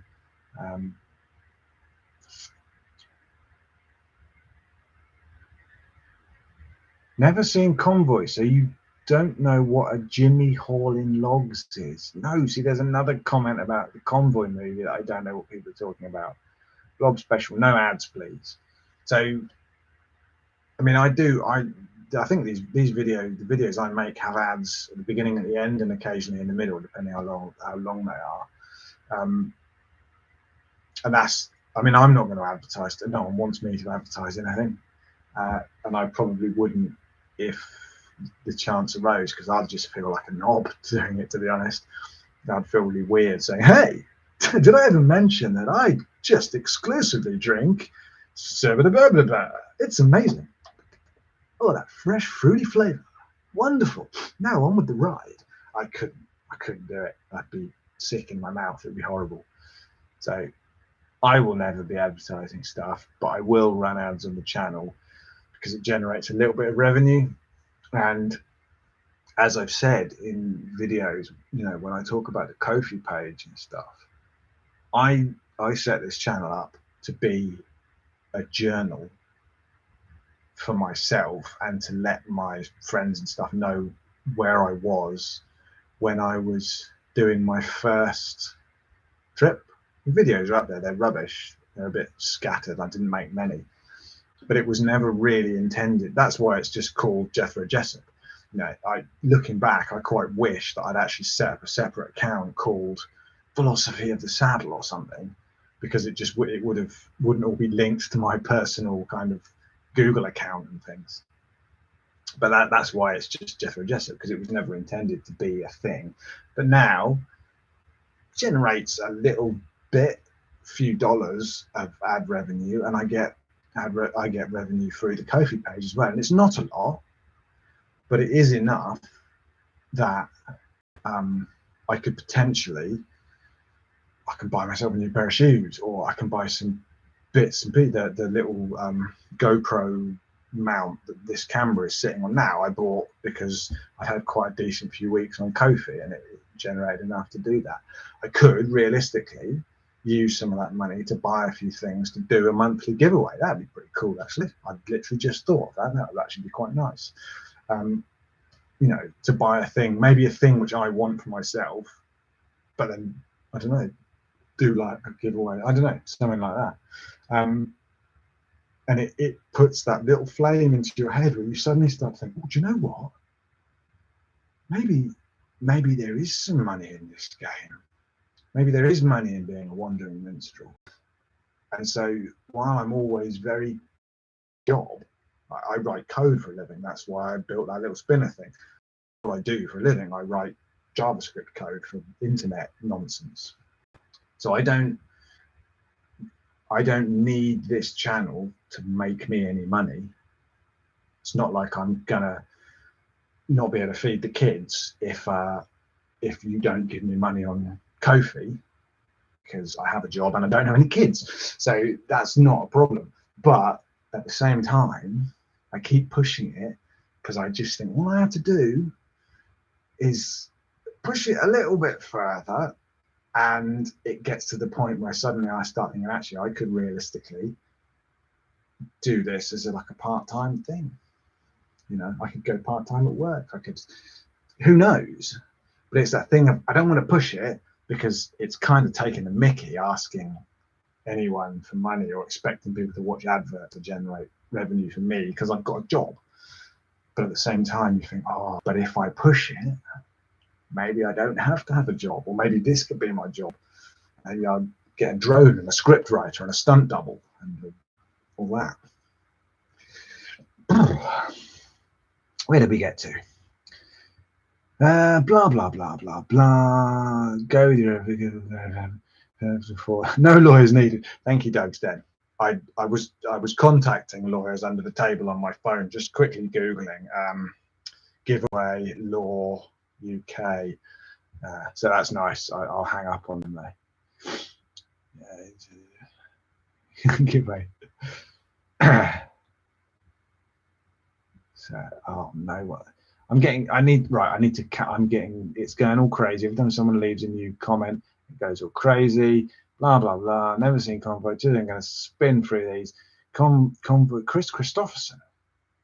The only thing I know about Chris Christopherson was that he was in one of the Blade movies. Oh, and did he write Did he write Bobby McGee? Famously covered by Janis Joplin. It's just another word for nothing left to lose. Don't know. I'm sorry, I'm just going to spin through all these a little bit. Bayes Gold Ale is a beer recommendation. Never tried that one. Yeah, I mean, I like Dean Bar. To be honest, it's just what they had in the little Tesco's that I went to earlier. It's perfectly palatable. Do you still have that shank that went inside your tyre? Yes, I thought you might have even had it here, but no, it's in a box somewhere. I do still have it. That was a beast. That was a beast. Mark Williams, how do from Luxembourg? Greetings, sir. Lovely to see you online this evening. Hope all is well. Just do live chats the last Friday of every month. It's not a bad shout, actually. I quite enjoy it. I like monologuing. I like the sound of my own voice, which is weird because I'm a bit of an introverted oddball, probably in real life. This is kind of different. I can just waffle nonsense, and it's good. It's nice. I might do more of these. I might even, like I said, try and if I have a good month on Ko-fi or with the ads or whatever, maybe try and buy something bike packing related and do a giveaway. I've got the little spinny wheel tool now. The only trick was I kind of regretted the way I set this up, because the whole asking people to leave a comment thing means you have to manually curate a list of all his names. So I was copying and pasting them. I need to set up there's probably a website or something that will do it all for free. We have to look into that. But yeah, I might do more of these because it is good. Oh, what's happening? Okay, I got a nice little house at the end of my garden. You could come for a visit, stay for a few days just outside of Booth. See, this is the thing. Quite a lot of people have said to me, like, oh, if you're ever cycling through this town or that town or this country, come and say hello, you can have a coffee, or like I've got a workshop, you can tinker with the bike or whatever. So thank you, Victor. That is an awesome offer. And I would love to take up everyone on these things. I would love to just set off and say, whole summer I'm just going to cycle around Europe. When it starts getting cold, I'll head for Portugal. But I need to find a way first of getting citizenship of an EU country, because I'm not going to start talking about Brexit, because then we'll get into politics and that will be that. Hammock Dwelly, yes, another bike touring Mike sub. It's good.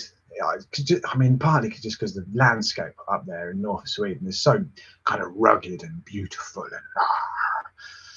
and he films it really nicely. And yeah, he just seems to have a good similar view to me. I think he doesn't worry about going super fast, or he's just out there to have a cool trip and be out in the world, which is the way to do it. Outback way, things have got to go. Okay, see you later, mates. I'll let you know if you win this last thing. If you just had a crazy cat stay at my condemned house, so a warm shower's guest. I gave him my pogies because it was cold as shit. Wow. I was thinking about getting some pogies last winter. Now, it doesn't get that cold in England, but I suffer from the cold in my fingers really badly. Don't know if it means I'm getting old. And I was looking at getting it some. I found there's a company who I follow them on Instagram called 7 Roads Bags, I think, and they're a custom, like, small cottage industry bag makers. I think it's a couple. They're in Ukraine, which is bonkers. They're still working, so I assume they're out of the major trouble zone in Ukraine. But they make really nice custom bags, and they make pogies. And I sort of thought, well, maybe I'll treat myself to some pogies for next winter. Because it also means if you don't have to wear gloves, it's easier to film. You can take your hand out and film. Whereas wearing gloves makes filming a pain in the bum. So I did think that. And they do a really nice modular top tube bag, which I thought if I do get one of those pedal cells, I'd have to mount it on the back wheel because the front wheel is all covered in fork bags and what have you. So I'd mount it on the back and get them to make me a nice custom top tube bag that fits up against the seat post, so that the battery bank it's charged and can sit in there. So that's quite, yeah, check out there. I think it's 7 rows. They make some really nice bags. Anyway, Kuehl is awesome. Meal and a drink. See, I was never into all that stuff, and then on the Badger Divide one, I'm going to do all dehydrated. So let's check this out. I've got a massive box of dehydrated food that I got. What's this? Vegetable tikka with rice, porridge, oats. I got mushroom risotto. I've got some reindeer stew in here somewhere, macaroni and cheese, all this like different dehydrated food stuff. And because I've been searching for that, Hugh will have pumping adverts into me like I won't say like what. And I've never tried them. I don't like the idea of shakes though. I just imagine it'd be like when you have a bowl of soup, and it's delicious soup, and it's wholesome, and it's full of beans and grains and vegetables and spices, and it's delicious, and you eat gallons of it, and no matter how much of it you eat, you're bloated and full, but you just don't feel like you had a proper meal until you dunk a big crusted bread in it. So I'll probably try it, I think. And I know they do meals as well, don't they? Not just shakes. So I don't know. Outdoorsy fella says, just been parenting, did I win? Not yet, I'm afraid, but there is one left to go. I'm waffling. I will get it done before the second hour. I promise. Who's this Big Agnes everyone's talking about? Unfortunately, well, I don't know. I don't actually know who Big Agnes was. There might have been a historic Big Agnes, and she may well have been blonde. But no, it's they make very good tents. Might as well have paid ads because YouTube's put them on anyway, paid or not. Is that true? If I turn off monetization, do YouTube still put ads on my videos? Because when I upload a video, I get the choice to say, do you want to turn on monetization? And you have to opt in to monetization. And I do, because I'm a money-grabbing sellout, as we've discussed. So if I didn't check that, they would still put ads on my video. I suppose they cost them money to run the platform. So yeah, I guess they would. Yeah, well, give me my cut then, YouTube.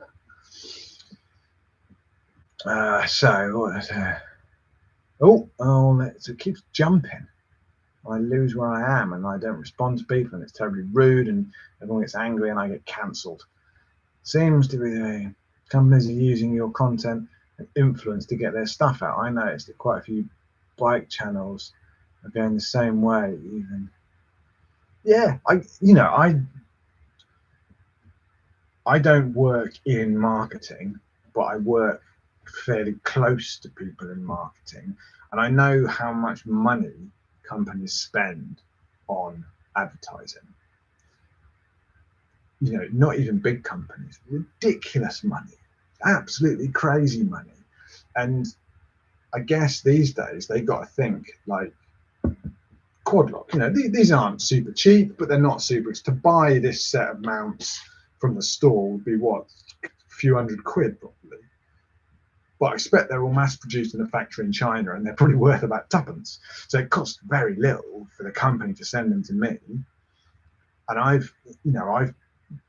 you and I and all of us have been chatting about this thing on YouTube. There's 100 names in the hat and 1,200 or so watched the video, probably about 40% of whom actually made it through to the end. So I guess they've got not a bad deal out of it, and people will continue to watch that video and people, might even come back and watch this and we're all talking about it and I've told all you how I actually use Quadlock and stuff. It's a complete lie. I'm just selling out. So never even heard of them before. Quad who? What?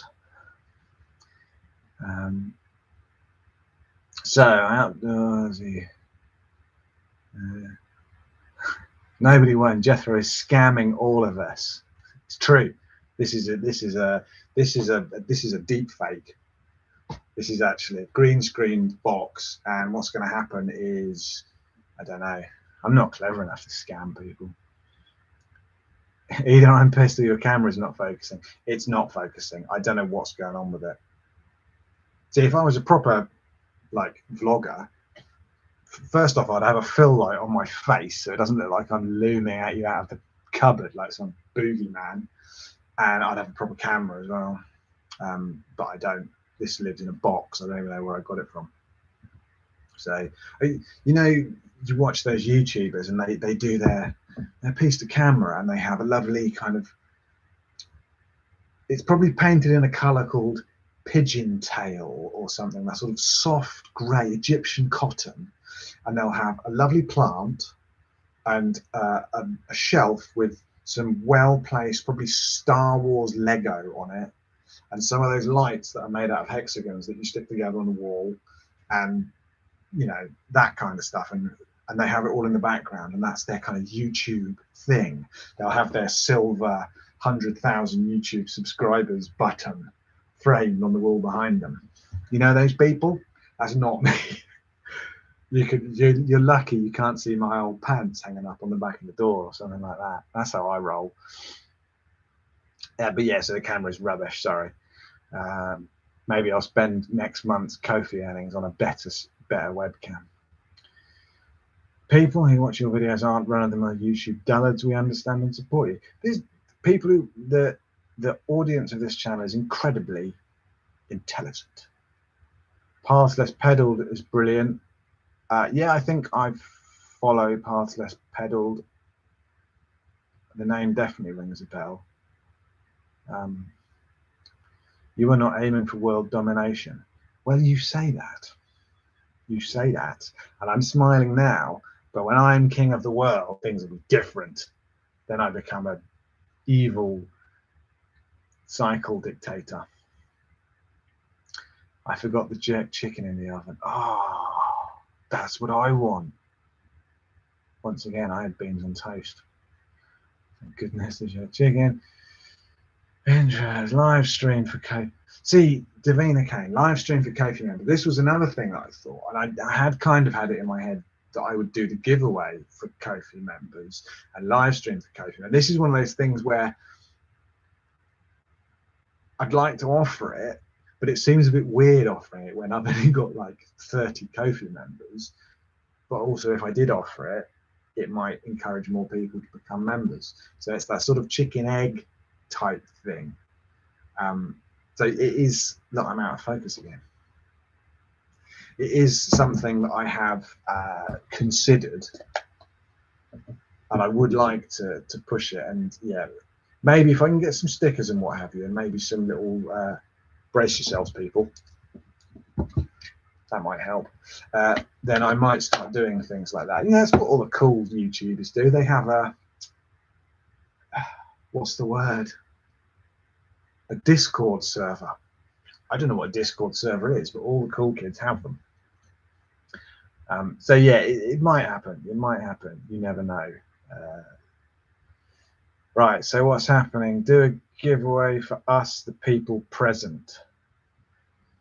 And you see, so that was something else I was thinking, was that I'd say, everyone come online and I'll do a giveaway for the people who are watching now. But as far as I know, there's no way for me to get a list of all the names. Oh, there is. No.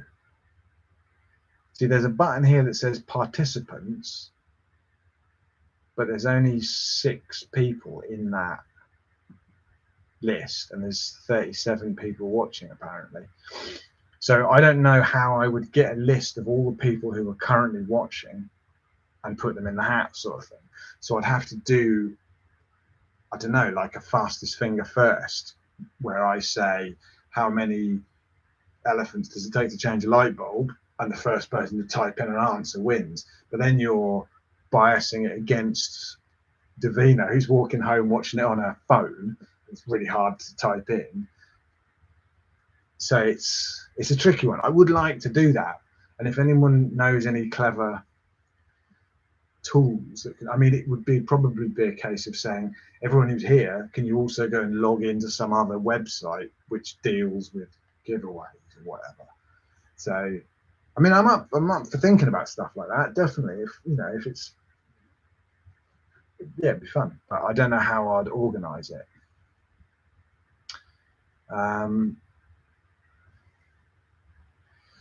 So what's going on? Doug's then eligible for an Irish passport, might get one, don't know. Yeah, I missed out. My mum got one because my granddad was Irish, but because I was not registered, Matt, focus again. Because I was registered English, apparently I'm not eligible. So Pancho XBR has a campground cabin on the Isle of Man. Oh yeah, you got your Isle of Man trip, haven't you? Whew. It's going to be awesome. Mark Williams, desperate for JavaScript coders in Luxembourg. You would get a visa, 5 years. See, it's not something which hasn't crossed my mind, is that I could move abroad, and it just works. But I have, I've got a good job. I'm lucky. I do have a good job. It pays well. They let me work from home and all that. Realistically, I just don't want a job. I want to be a cycle wizard, but that is what it is. Nigel Marsden, lobster gloves to keep your fingers on. I've got some lobster gloves actually. I've got some sealskin ones, and they're very good, but they are starting to come apart a bit because they're slightly too small. So every time I pull them on, it's just stretched the seams out a bit. But they are very good. New to all this, just bought a certain Bridge Club, very happy with it. What front fork bag system would you recommend? As I've said, I'm not a massive gearhead. I personally am using tail fin cages, which come in two sizes. There's a small and a large. I bought the large because I'm always scared of buying small things. So I bought the large, but actually I don't need them. I could have bought the smalls and it would have been fine. So I'm using the tail fin fork cages and restrap fork bags, which are very good. I like restrap stuff. They're good. And I think actually restrap have just started doing fork cages as well, quite recently, I think. So definitely have a look at restrap.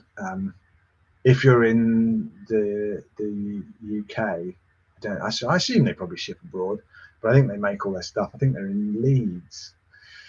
So yeah, I like restrap. Is it hypocritical of me to buy you a coffee when I don't drink it myself? Absolutely not. And you know what, to be honest, the whole Kofi thing, buy me a coffee and that, I haven't spent any of that money on coffee. I'll admit to it now.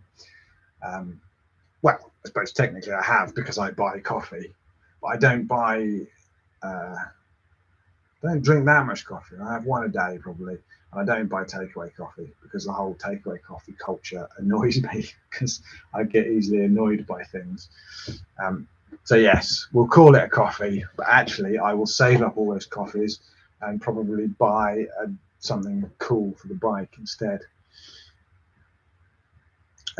Raffle off anything, we will watch to the end. Don't think I'm allowed to raffle.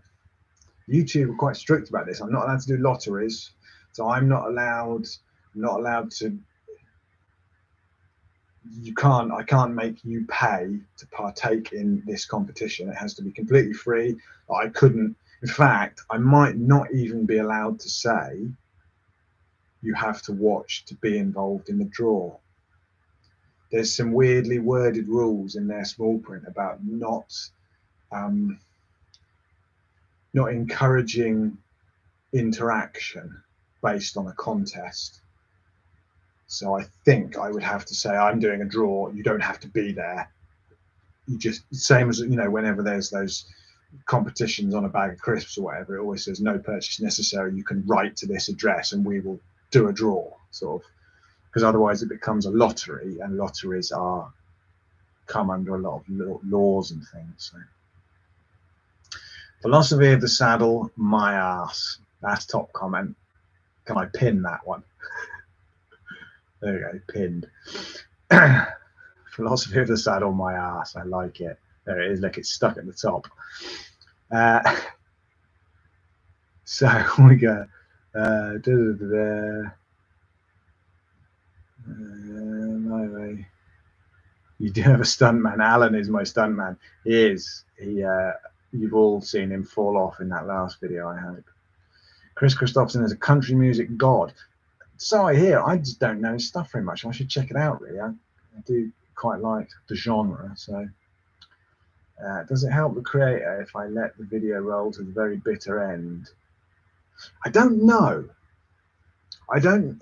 And I read a very interesting article, actually, a white paper written by the people who work for YouTube. This wasn't specifically about that part of the algorithm, but you know, when you watch a video on YouTube and you get the stack of like what you might like to watch based on what we know about you, and they were talking about how that list gets compiled, and they were saying no human on earth knows how that happens now, because it's just all some AI. They just put an AI in place and tasked it with making people spend more time on YouTube or something, and it does it. So they don't really know. So it's really hard to game the algorithm because no one really knows how it works. So I don't know. I imagine, and the common kind of consensus is that all interaction with a channel or videos is beneficial. So this is why you'll hear YouTube is saying like and subscribe, leave a comment, because if you leave comments and people are clicking the thumbs up and they're subscribing, then your engagement rating goes up, and the algorithm sees this as a video that is riling people up to interact with it, so therefore it's good content and it will push it more, which is what, so that's why I say like and subscribe and all that nonsense. But I don't know for sure, to be honest. I got Zastrugi Vaquita lightweight bikepacking tent bundle, including handlebar bag, camping, 108. To be honest, I don't know that tent, I have to say. Why are you talking about your old pants? You setting up OnlyFans? That's not a bad shout, is it? I could sell my old cycling shorts. I just don't think there's a market for it, to be honest. I'm gonna do this because I fear that I'm very dark. Oh no! I just knocked all the bike mounts on the floor.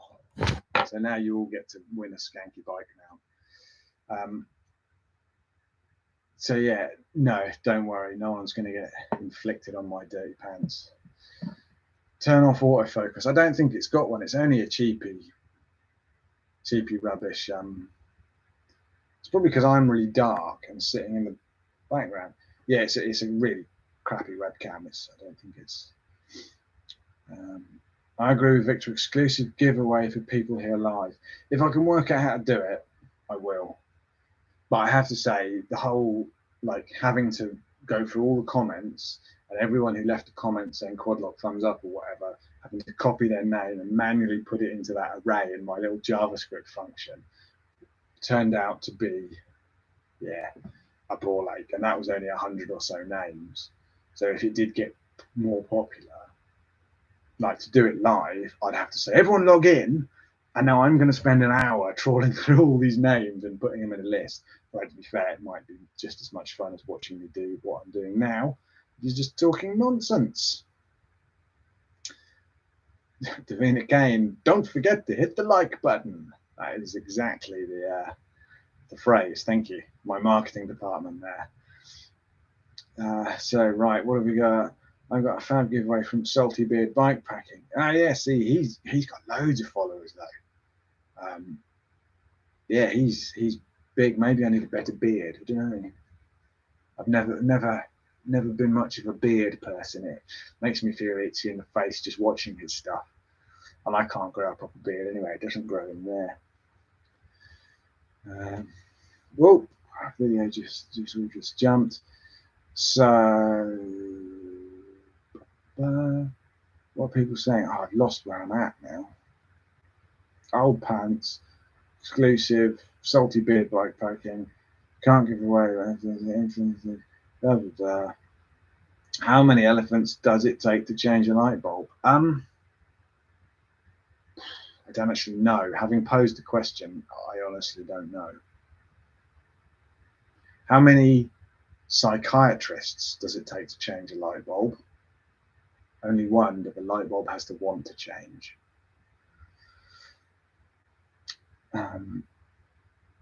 Sorry about that. If your granddad was born in Ireland, you're eligible. Yeah. I don't know if he was born in Ireland.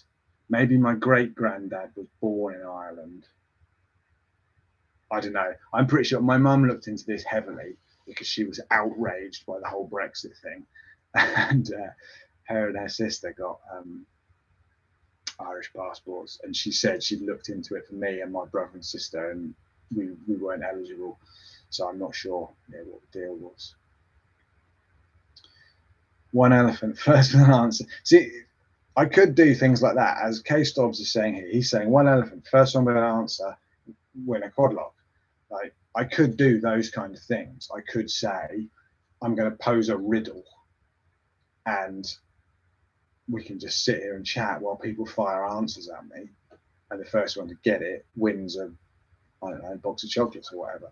So we could do it. Maybe I'll do that next month. Maybe we'll just do a weird giveaway for something, and that could be quite fun, I guess. Okay, so comment section is getting. I'm not keeping up enough. I'm going to do some skimming. What are people saying? I have to go. Good night, everybody. Good night. Oh, I've got my glasses on. Marlena Lemoine. That's an exotic name. Good night. Nigel Marston. Okay, I'm getting to the bottom of this now. Pod sacks, fork bags from Planet X. Yeah, I've heard good things about Planet X. Mike Williams saying, see you later. Why would elephants need to change light bulbs anyway? Well, this is the other question. That definitely would be worth a win, wouldn't it? Okay, so I'm going to go to the bitter end. So I think probably watching to the end does help, because I get the feedback in the YouTube studio gives you the average viewer retention of every video. So you get this graph, and normally it drops off really heavily in the first sort of 30 seconds, which is all those people clicking on the video and going, hang on a minute, there's no cats dancing in this video, so I'm done. And then it kind of trails off towards the end. So I think probably getting good retention throughout does help. So yeah, if you do watch right to the end, thank you very much. It probably does help. Adrian Bell, good evening, Jeffro. I nearly missed this, almost forgot. Brexit and takeaway coffee culture, say no more. Well, welcome. I'm glad you feel my rage at those things. There is still one quadlock thing draw to do as well, so don't fret. So let's go. Ooh, there's all kinds of chat going on. Blob special, got to go, Mr. J. Take care.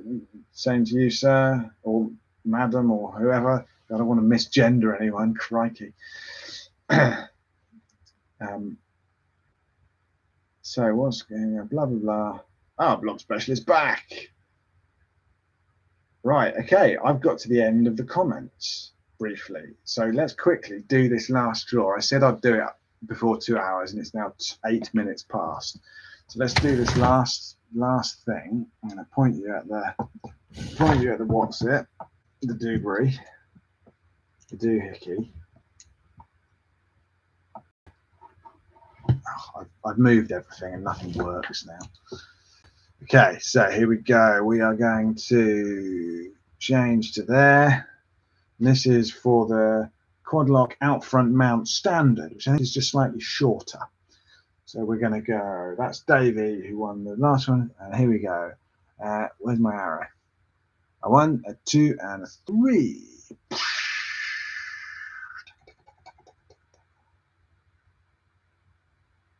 Mark Rao Bike Packer Explorer. Now that is a name and a half. And actually, although I don't think Mark is on this stream, I have actually chatted to him through the comments of previous videos. So he's a kind of someone who is a real person, as in someone who's left comments and been quite interactive with the channel, which is nice. Right, Mark Rowe gets the out front mount. And now I feel really bad. I feel really guilty because not everyone's got something. This should be like School Sports Day, shouldn't it? When everyone wins. There's no losers here. We all get a ribbon.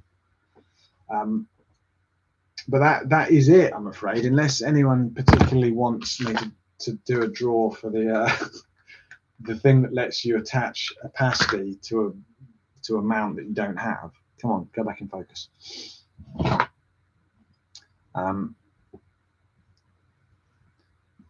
So yeah, so what's everyone saying?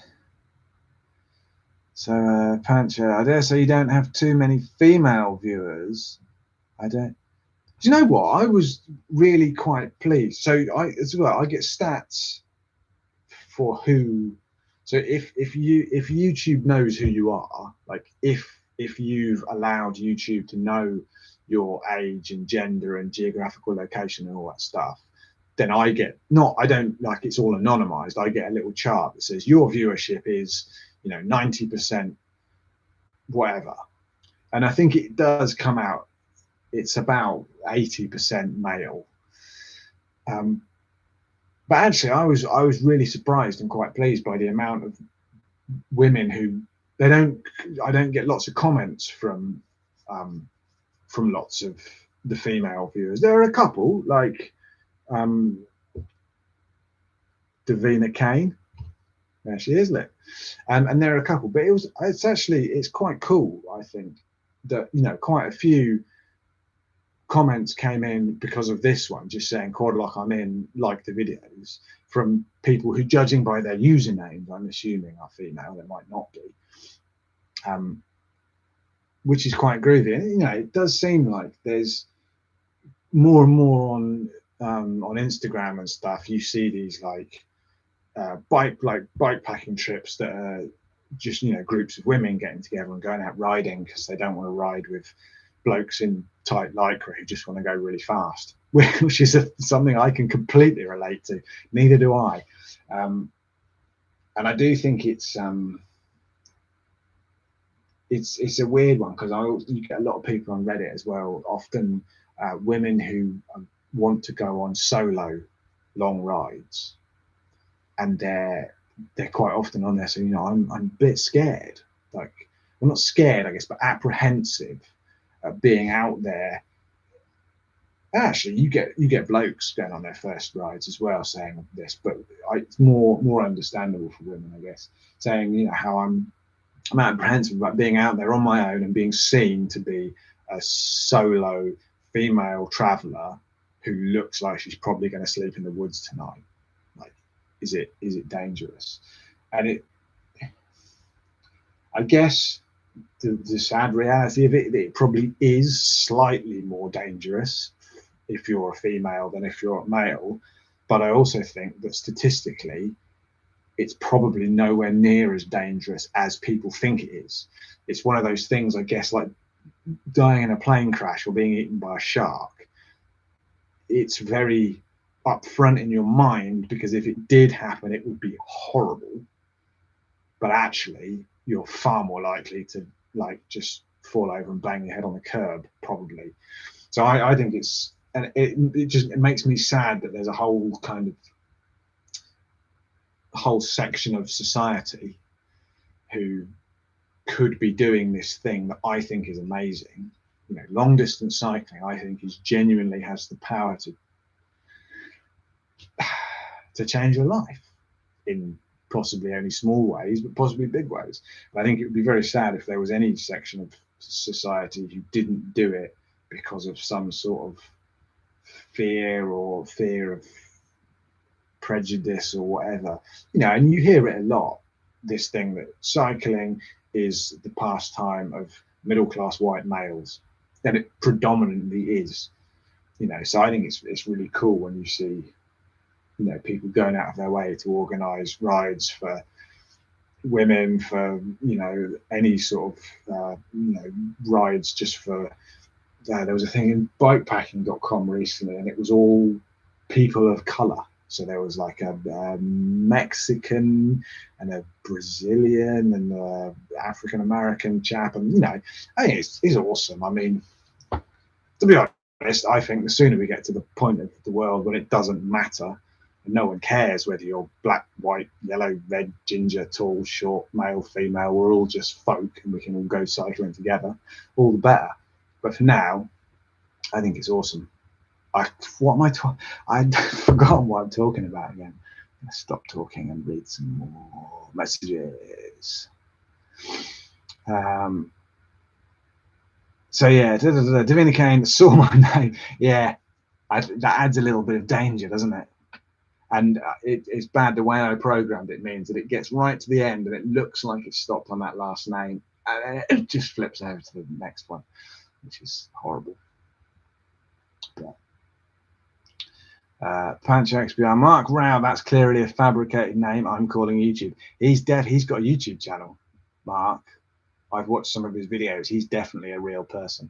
So you can, in fact, if you search for that name, Mark Rao, Bikepacking Explorer or whatever it was, he's got a YouTube channel.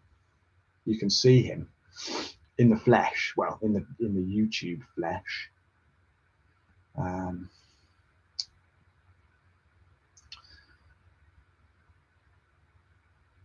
Fellows Adventures, thanks for the videos you made in Denmark. I really liked them.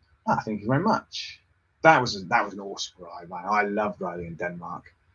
It's such a good country to ride. It's not sort of really crazy and rugged, and you know, it's not wilderness. It's all very tidy and very pretty and very lovely with nice bits of forest and lovely beaches and things.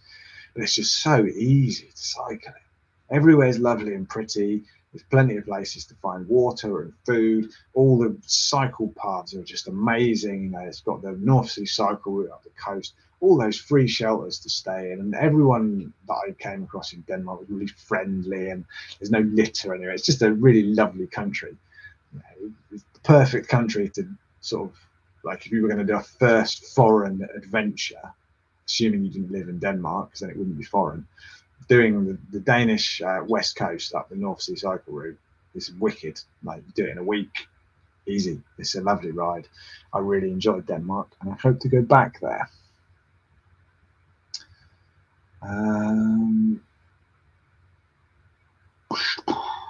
So Blob Special saying that's the one after as I have a crappy phone. Is that this you were talking about? Because I mean I'll give it away if needs be, if you want it, but you need a mount to put it on. I don't mind. Don't mind.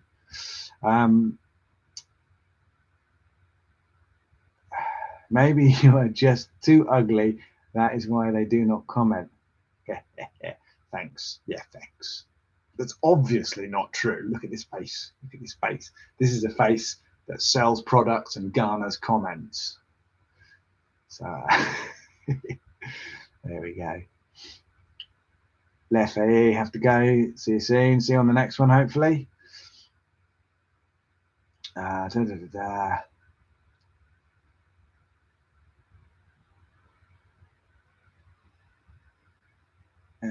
There we go. Mark Rao, Bikepacker Explorer. Evening all, as you were.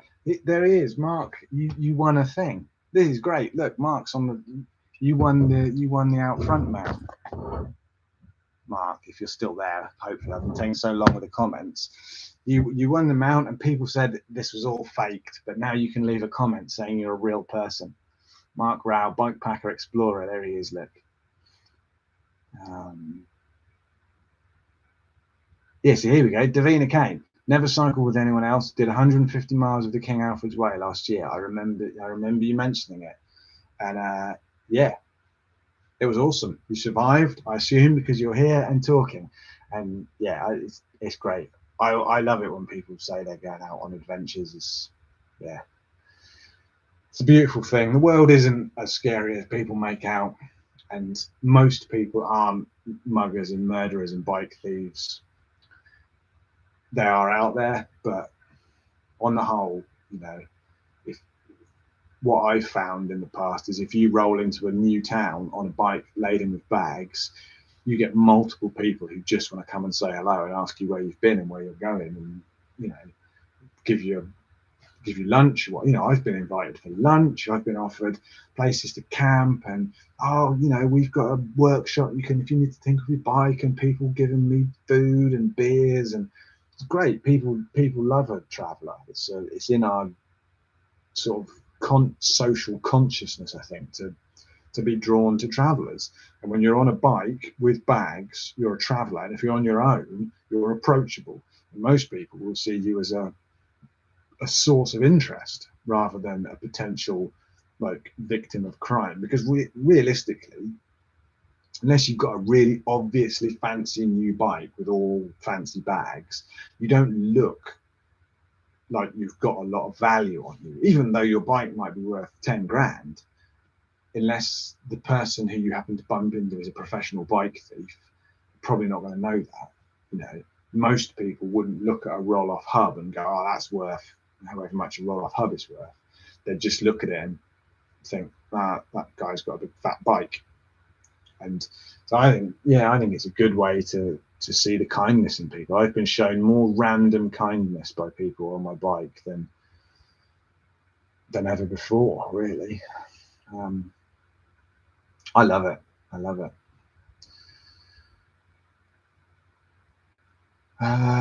Right, anyway, what's happening here? What are we saying? Hammock dweller. I like Denmark too, especially those shelters. They're amazing. The Danish shelter system, it should be one of the 7 wonders of the world.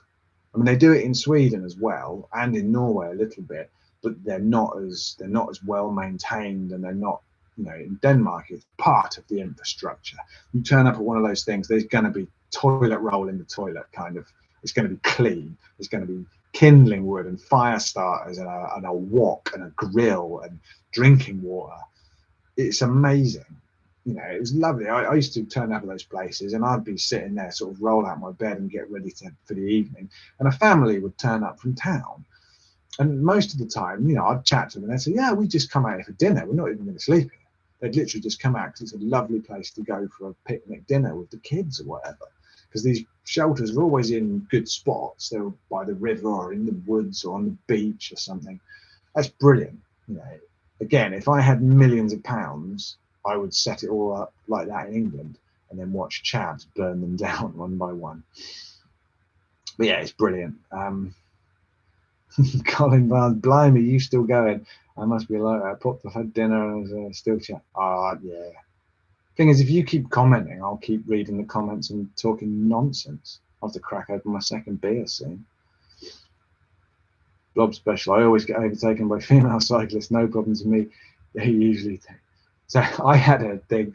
I was in Norway, and Norway, if you've cycled in Norway, there's a lot of climbing. You do a lot of climb, crazy descent into a valley, climb, crazy descent into a valley. And I remember I was cycling, I can't remember what the town's called. It was before I rode the Releveg, and I was cycling, and I'd done a massive climb, like 1,000-meter ascent, and dropped down. I had another one to do. It was really hot, so I was going up this hill, walking speed, just grinding away. And I heard bikes coming up behind me, and I assumed by the speed they were coming up behind me that it was someone on an e-bike, because I've been passed by loads of old farm workers on e-bikes, old fellas in flat caps smoking a rollie and caning out these mountains on e-bikes. And so I thought, that's another e-bike coming around. I turned around to say hello, and it was these two women on road bikes. And they were, they must have been club riders, if not semi-pro, and they pulled up next to me and were like, oh, wow, Norwegian, so they spoke perfect English. And they both pulled up and went, oh, wow, where you going? Where you been? And we did that whole chat. Where are you from? Where are you going? How far are you done today? And I said, oh, yeah, no, I've done about 60 kilometers today. I'm absolutely knackered. And she said, oh, yes, yeah. We're just on a training ride. We've done 170 kilometers through the mountains. And she'd hardly broken a sweat. you know, she was proper cycling material. And we were chatting, and she was saying, "Oh, how much are you carrying in your bags and stuff?" And I was like, "I have no idea, to be honest." And she said, "Oh, my bike only weighs 7 kilos." And I think I had over a kilo of oats in one of my bags. And I think we worked out that one of my panniers weighed more than her bike. And we chatted about that, and she's, "Oh, can we take a picture?" And her and her friends all got next to me. There was me all sweating and blowing and on the verge of collapse. And they were sort of just, "Ha, ha, ha, whatever." Took a picture and then said, "Okay, have a lovely time." And they took off so fast I thought I'd stopped. They just, they were gone. And it was, it was a time when a lesser man would have been belittled. Being overtaken by 2 ladies, how dare they? How very dare they? This is what made the Empire what it should be. But that was awesome. They absolutely blasted it. 170 kilometers they've done. She said they hadn't even been out all day. 170 kilometers, and that's just 170 kilometers of climbing, descending, climbing, descending.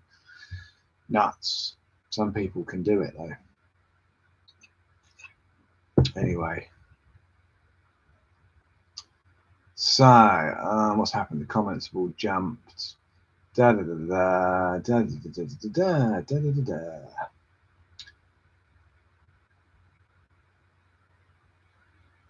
Don't mean to steal your thunder. So, Lost Monkey is saying that there's someone else on YouTube doing bike stuff. I don't believe it. If you're any videos haven't watched the YouTube series 2 years on a bike, I highly recommend. I haven't actually. I'll have a look at that one. It's weird. I don't actually watch a lot of other biking stuff on YouTube. I don't. Most of the stuff I watch on YouTube is like science stuff because I'm a bit of a geek as well. But I did. Yeah, I watched a few. I'll check that one out. I don't know that one. World is 18% friendly, 19% scared, and 1% dangerous. I think that probably sums it up about right, to be honest. I think some of the friendly people are probably scared as well, which is quite sad. But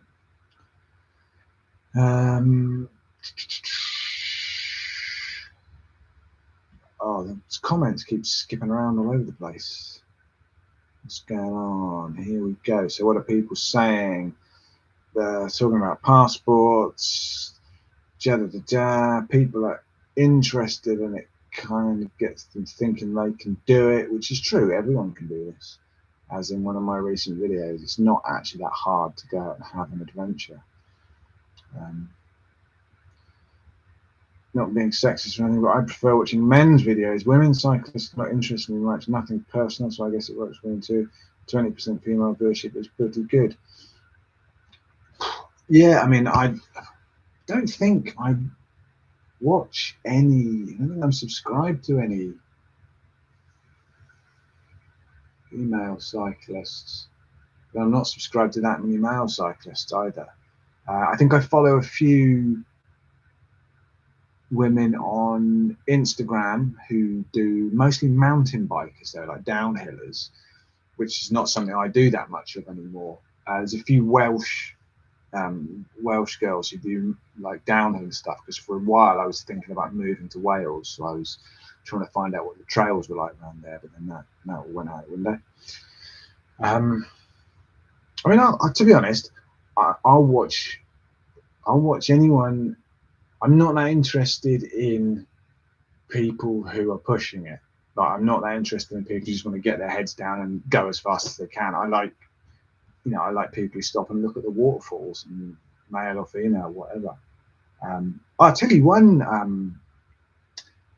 one lady who I do like watching her videos is Lyle Wilcox, and she's really swore on YouTube. She is a machine. I mean, she's definitely got the women's record on the Tour Divide. Possibly she even beat at least most of the blokes, I think, and she cycled to the start line from Alaska or something. You know, she is an absolute cycling machine. I mean, she's a bit bonkers, I think. She's a bit kind of, but she's done some good videos. I've enjoyed her. She did a good Tour Divide one, which I enjoyed, and she was the inspiration. So I read an interview with her years ago, and she was saying she lives in Alaska, I think, and as part of her training regime for that year, she wanted to cycle on every road in Alaska. And I thought that's quite cool. Like, I couldn't do it in England, because there's probably more roads in England than there is in Alaska, and I'm not very fit and don't go very fast. But it was that inspired me to start using Strava to record all my rides.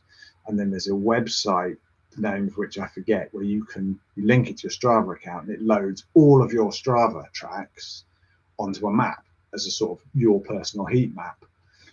And so I just treat it almost like a piece of art. And every time I go out on a bike ride now, I try and plan a route that puts a bit of line on the map that I haven't done before. So even if it's only 100 meters of bridleway, I'll ride 10 miles on roads I know really well, just so I can go across that corner of that field that I've not done before, and it adds it to the map. And you just get this nice expanding sort of flow of roads you've covered. It's a collector thing. It's a geeky collector thing. Ticking off roads one by one and getting to just, I can look at Reading now and see this map, and so I've cycled every single possible way that I can get from my house to my dad's house without going about 20 miles kind of off axis. And I don't know, it's just a collection, isn't it? Same as any other collection. But yeah, that was all inspired by a Lyra Wilcox interview. So what was everyone else saying?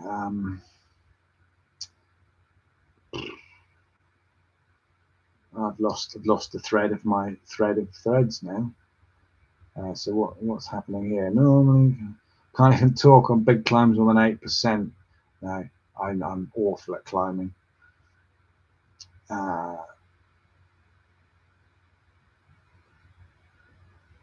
Wild Bear is a solo wild camper on YouTube. She's a tough cookie. Yes, I think I subscribed to her channel,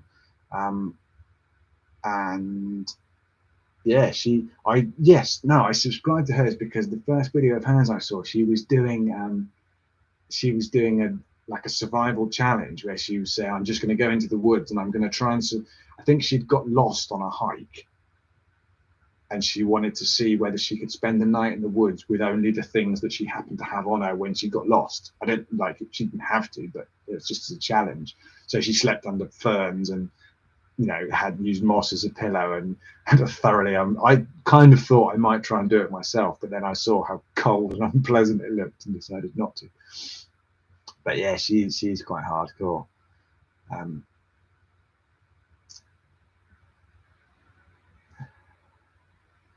Into the Sunset says, Philosophy of the Saddle sounds like a masochistic sex club in Soho. I think we can read more into that about your philosophy of life than my philosophy of the saddle. I suppose it could be. Depends what sort of saddle we're talking about, right?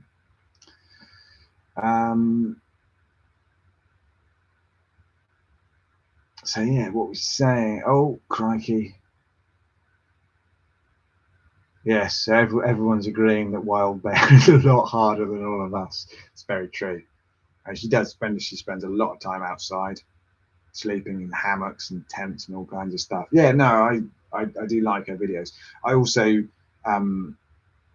Ash Outdoors, who I think she's mates with, they've done some like collab videos. He does some nice videos just about hiking and stuff, and just hanging out in the woods. Yeah, and I like people who just hang out in the woods. Although I left a comment on Wild Bear's Instagram feed the other day. I don't think I annoyed her, but she was talking about permethrin, which is this insect. So this is something that I might have thought about doing a philosophy video about, because it's something, and I think it's a genuine thing. Like, lots of people who hike, if you go outdoors, you worry about ticks, right? Ticks are a big deal, and they're getting a bigger deal all the time. You get bitten by a tick, you get Lyme's disease. It can be really, really serious. So I see all these posts about people. It seems to much more in America, but a lot of people in the UK as well saying, "Oh, I just soak everything in permethrin. Like all my clothes are soaked in it, soak my hat in it, my tent, everything's soaked in permethrin, and it's great, keeps the ticks off." And I don't know if everyone knows this, so I point it out to people, and I don't think it annoys people that I point it out to them. Permethrin, and this might just be completely irrelevant to all of you people, permethrin is not an insect repellent, it's an insecticide. If you coat yourself in permethrin, any insect that touches you will die. Like butterflies, bees, it's really toxic to bees. So anything, if you covered in permethrin and you're out hiking and you see a caterpillar in the middle of the trail and you pick it up to rescue it, it will die. So I have this weird thing of like, I mention this sometimes and people always come back with, yeah, but I don't want to get viral, I don't want to get Lyme's disease. And I have this weird idea. It's like, it's really hard to put this across without sounding like a dick, basically. But I have this kind of idea that I love going outside. I love being out in the woods and out in the wilderness and interacting with it all. And often, I find bugs crawling on me. I find bugs on the ground and I rescue them. I find bees and put them on flowers and butterflies fluttering in. It's beautiful, all that stuff. I love it. And I don't have to be out there. I'm choosing to go out there. And there is a danger. Like I could get bitten by a tick and I could get Lyme's, and it could be really bad. But I'm choosing to go out there, right? A, it's my choice. I don't have to be there. And B, if you get bitten by a tick and you get it off within about 24 hours, you ain't going to get Lyme's, as far as I understand it. So I think it seems a little bit weird to say I'm going to go out hiking, and because of a not entirely rational fear of getting Lyme disease, I'm going to coat myself in poison that means that any of that nature that touches me is going to die. I don't know, maybe I'm misunderstanding it, but I've just, I don't know, I've had this a few times, mostly on Reddit, with people saying, "Oh, where can I get permethrin in the UK? I need to cover everything I own there." And a few times I point this out, and most of the time people go, "Whatever, stop inflicting your opinion on us, you crusty." But a couple of people I said, "Oh wow, I didn't know that. I thought it was an insect repellent, like like DEET or Saltadine. That's what I use. Just makes they can't find you, doesn't kill them. Even midges and mosquitoes, they just get confused and fly away. Maybe they die afterwards. I don't know." But I just think I know permethrin is really effective, but it just seems to me a little bit not hypocritical. I don't know. I just have a funny thought about this thing. I want to go outside, so I'm going to protect myself by killing everything that comes near me. Anyway, that was a longer rant than I meant. And if you use permethrin, it's fine. I'm really not that bothered. It's probably not that bad. I don't want anyone to get Lyme disease, but yeah. What's happening? What's happening? What's happening? What's happening? I've really lost the thread of things here. 2 years on a bike, another recommendation. I will check that one out. Definitely. Nomads Trails and Wheels to Wander. Yeah, I'm on both of them. Alan's here. Alan L, hello from South London. Hello, Alan. How the devil are you, sir? That is the Alan. So what we got? Dan, hi from Norfolk. Well, no. Blob Special is going to dropping out again. So, have you ever mentioned what you do for work when not on the bike? I have on this very channel tonight. I write JavaScript. I'm a web developer for my sins. Hammock Dweller says Katie Kookaburra is also inspiring. I think I follow her on Instagram. I follow a lot of people on Instagram. I don't really look at it very often, to be honest. But when not filming the latest Doctor Strange movie, that is, I get compared to Benedict Cumberbatch quite a lot, often by complete strangers. Hey mate, you look just like Sherlock Holmes. I had that quite a lot, which is fine. He's a handsome fellow with a wonderful voice, so I'm happy with that.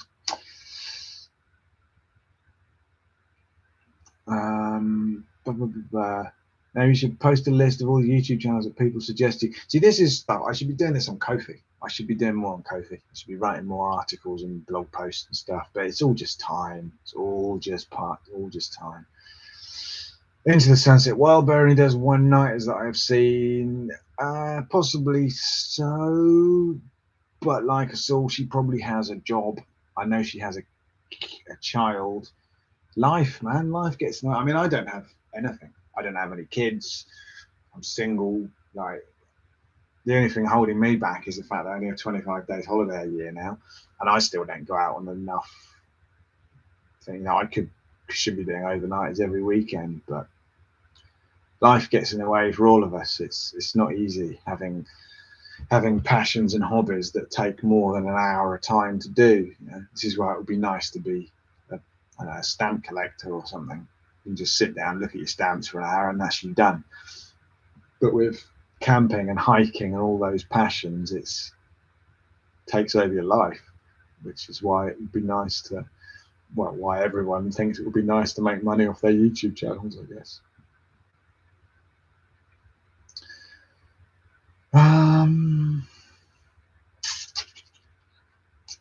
What's everyone saying? Oh, every time I scroll these comments, they go bonkers.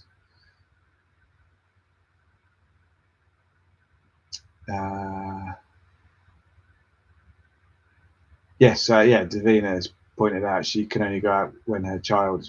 So this, as soon as you have like a job that requires you to maybe work weekends, or you've got kids, or you know, this is something that I try and go into again. Just I'm incredibly lucky in my ability to do these trips. You know, I can just, assuming I can get the time off work, I can disappear for a week and do it. I don't have to make my excuses to anyone. And you know, I think there are a lot of people in the world who would love to be doing more of that sort of stuff, but who can't for reasons of time, money, work, family, relationships. You know, it's difficult because that whole thing of being outside, going camping, going biking, going hiking, climbing, kayaking, all those sort of things, they get into you. I think, you know, people who are into those things, they're, you know, like you speak to surfers and stuff, and this is not just a hobby. This is something that it makes me feel different. You know, it makes me feel alive. And you get into that, and you want to do it all the time, but you know, you've got to look after a child, or maintain a job, or save money before you can do the thing. It's pity. We should all be funded by the government to just constantly go camping as much as we want. And I think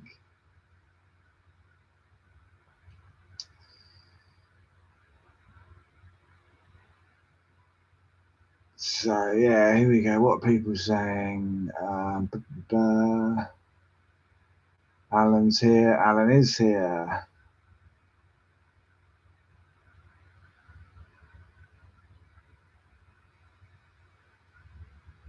Yes, there we go. Andy is saying it will also kill all bugs under your tent for those who spray their ground sheet. Just check yourself often during the day. And yeah, it is. I mean, Lyme is one of those things as well, because it's been in the news loads in the UK, because it didn't used to be a thing. And in recent years, it's become a real thing. And there were a few cases of people who got it when it was still considered rare, who had a hard time getting it diagnosed, and it got too far and hit them quite badly. Yeah, because I'm like, everyone I know who lives in Sweden and Norway has had it. And a fair few people I know here in the UK have had it. Like Louise, who's been in a few of my videos, she's had it twice. And you know, as long as you you check yourself all the time, you get those things off within 24 hours and you'll probably be all right. If you're not, you get it, you get the rash, you get to the doctor straight away and you get the antibiotics and it knocks it on the head usually. So it's one of those things, it's like, if you get it and you let it go, I think, if you leave it to run its course and it gets into your spine, I think, I don't know, I'm not a doctor, don't listen to me, then it's really bad and you can't get rid of it, kind of thing. But yeah, there's definitely if you're out in ticky territory, check regularly, because they're tiny, some of them. I've never had one of those big grapes on me. I've had lots of the little nymph ones, and the first few times you pick a tick off yourself, it made me squirm. Horrible little things. But I've had enough now that I've got a bit used to it. They are horrible little beasts, but I've got a good tick story. When I was in Norway, in southern Norway, they're everywhere. I mean, it's just bonkers. My friends who I was staying with have got 2 of those big Maine Coon cats, which are just like a tick magnet, big hairy cats. And so we were sitting there and we were drinking a beer and just chatting in the living room. And my friend was stroking his cat and he'd just be, oh, here's one, picking them off and like throwing them out the window. And we were just chatting about ticks and all this sort of stuff. And then it came time to go to bed and I was staying in the spare room, which was downstairs. And there was a little space where the cat's feeding bowls were and the lights were all off and I had a bundle of laundry. And I walked down in the dark and I trod on what felt like a grape. You imagine treading on a really pert grape with your heel and it sort of went, and it was dark and I trod on it and went, I wonder if that was a piece of cat food I just trod on. Yeah, no. And I knew it wasn't. I don't know how, I just knew. And I walked in, I put the laundry down, I turned the light on, and on the floor was a puddle about that big of sort of brown goo. And in the middle of it was what looked like a grape skin, but with little legs going. And it properly, like, it soaked the heel of my sock. And it must have fallen off one of the cats, completely full, size of a grape. I'd just been lying there doing whatever ticks do when they're that fat. And it burst all over my sock. But of course, once that happens, I got into bed and you just lie there thinking, the door was open, the cats have been in here. And I just lay in bed all night going,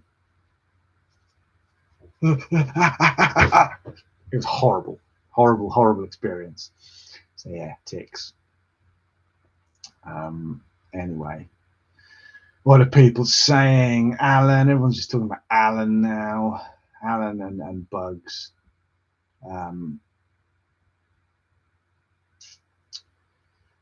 Blah blah blah. I've lost where I am again. Here we go. So Robert, been bitten by ticks a lot, even more chronic. About 16 ticks. Oh, they're horrible things, man. They are horrible things. Yeah, it's definitely. I mean, they're getting more and more every year. They really are. It's a problem. Warm winters apparently doesn't kill the little nymphs the way they used to. So this is the longest video you ever made. Yes, it is. I'm not going to go past 3 hours. I'm going to finish this beer and call it. Look, it's 20 past 10. Been on it. This is crazy. Anyway, hello all from Port Orchard, Washington State, USA. Having a beer with you all. Cheers. Cheers. Life gets in the way of all this. So unfortunately, ticks don't carry Lyme. Yes. So TBE, tick-borne encephalitis. That, I think, is that the one you can get inoculated against? I think they were doing, because I remember I was in Sweden actually. I was in Gothenburg and there was big signs up in the shopping centre saying something about get your vaccination and a picture of a tick. And I assume that would have been the encephalitis because I don't think you can get vaccinated against Lyme. I'm not sure.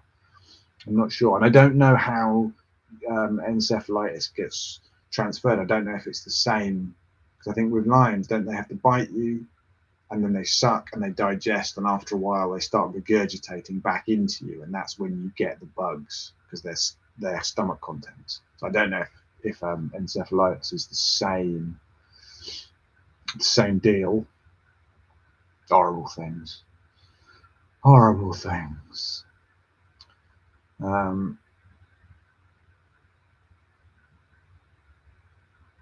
Into the sunset. Yeah, I know what you mean. I only have 95 days holiday a year, including every summer I can do. 95 days holiday. Oh, that's what I want. I have 25. Isn't there a vaccine? This is all getting really medical now. Is there a vaccine against tick-borne encephalitis? I don't know. I thought there was, but I don't know for sure. Goes into your bloodstream as soon as a tick bites you. Take it if you can. Yeah, see. Yeah, it's a dangerous world. I'm just going to stay at home, avoid the ticks, let the real adventurers get out there. Alan's going on about bike builds. We've been talking about your bike builds, Alan. Basically, everyone here wants you to start a YouTube channel.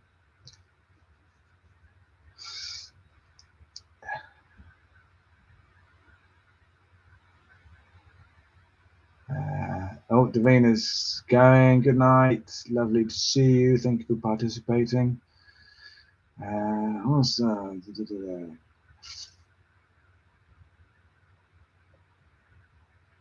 everyone's talking about tick and the life cycle of Lyme bacteria. I don't know anything about it. I'm going to stop talking in case this gets seen as medical advice. I don't know. Everyone just coat yourselves in permethrin and be safe.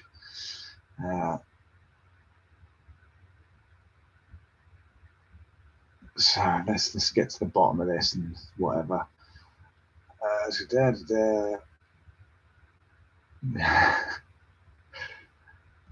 Yeah, talking about ticks, alien horrors. Alan, stop taking over my live stream, Alan. Jeffro's trying to convince me to start a YouTube channel. I am. It's going to be an awesome channel. We're going to do loads of collabs. Outback whack. I had Lyme disease with the big, extremely painful bullseye. Antibiotics fixed that with no side effects, fortunately. I'm very glad to hear it.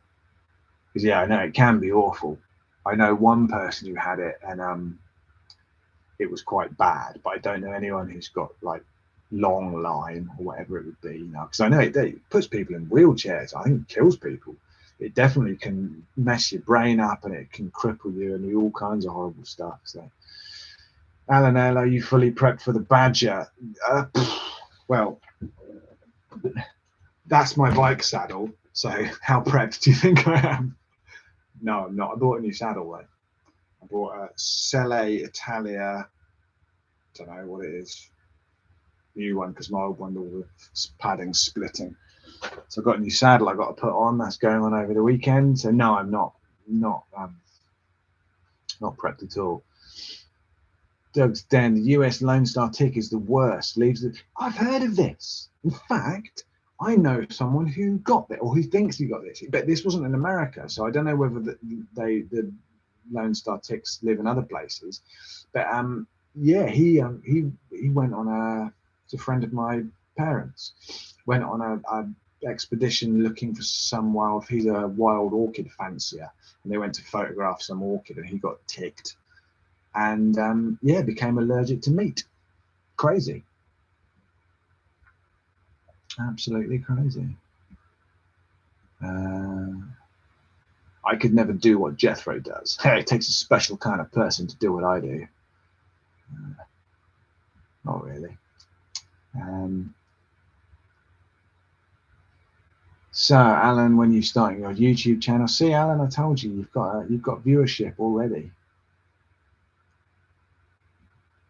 Up says Katrin Hollandung, 100%. Oh, see, that's another one I don't know. I will make her.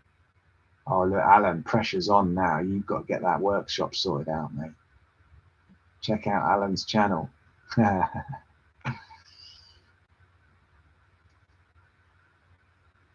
we go. Lager Room Studios. Have you ever tried a tensile tree tent? The Una seems right for true bikepackers. I use a Bob trailer, so I carry a Flight Plus. So I've used both of those. I had the Flight Plus, and I took it away with me to Sweden, and I didn't really get on with it. It was too big and bulky and too much of a hassle to set up, and I didn't really get on with it. And I made a video massively dissing, well, not dissing it, but saying why I didn't think it was a good bikepacking tent. And Tensile responded to that by getting in touch and saying, can we send you an Una? And they sent me an Una, which I have also used on more trips, which is much more of a bikepacking tent. They're really good tents, Tensile. They're quality, like they're well made, they're good tents, and they do what they say they do. But I always find at the end of the day, after a long bike ride, I can't be asked. I just want to put my tent on the ground and sleep. So I use the Una on a few overnighters and things, and it's cool. And if you pitch it right, it's really comfy. But for general usage, I'm a ground tent person. Like, I'd love to sleep in a hammock as well. People who love hammocks talk about how hammocks are the best night's sleep they've ever had, and it's amazing, and hammock and hammock and hammock. And I love the idea of hammock camping and that sort of suspended living. But I just can't imagine ever being comfy in a hammock, especially because I like to sleep on my face. So I can't see it being a thing. Yeah. One day I'll do a hammock camp, and we'll see. So yes, I have tried 2 Tensiles. I've tried the Una and the Flight. I liked both of them. I think the Flight is too big and too difficult to set up to be a solo bikepacking tent. But good night, everyone. Good night, sir. Nice to see you here. Never just we're going to have to compile a viewing list for us. Oh God, I've got to go back for all these messages and find recommendations. Outback Whack. I'm caught between the Cloud Up 2 and the Pariah Bryce 2-person tents, but can't find any comparisons online. I don't know either of those, I'm afraid, so I can't be very helpful there.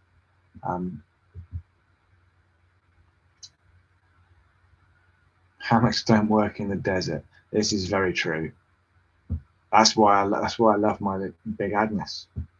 It's freestanding, pitches anywhere except on rocks or in the water.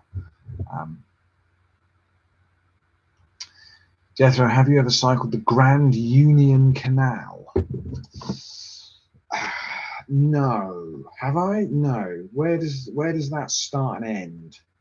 I might have.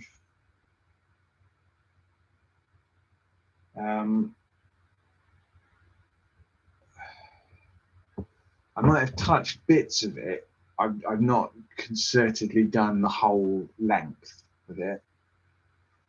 I did once think that it would be quite interesting to try and construct the longest route possible, only using canals with no backtracking, just because I thought it would be an interesting route to plan.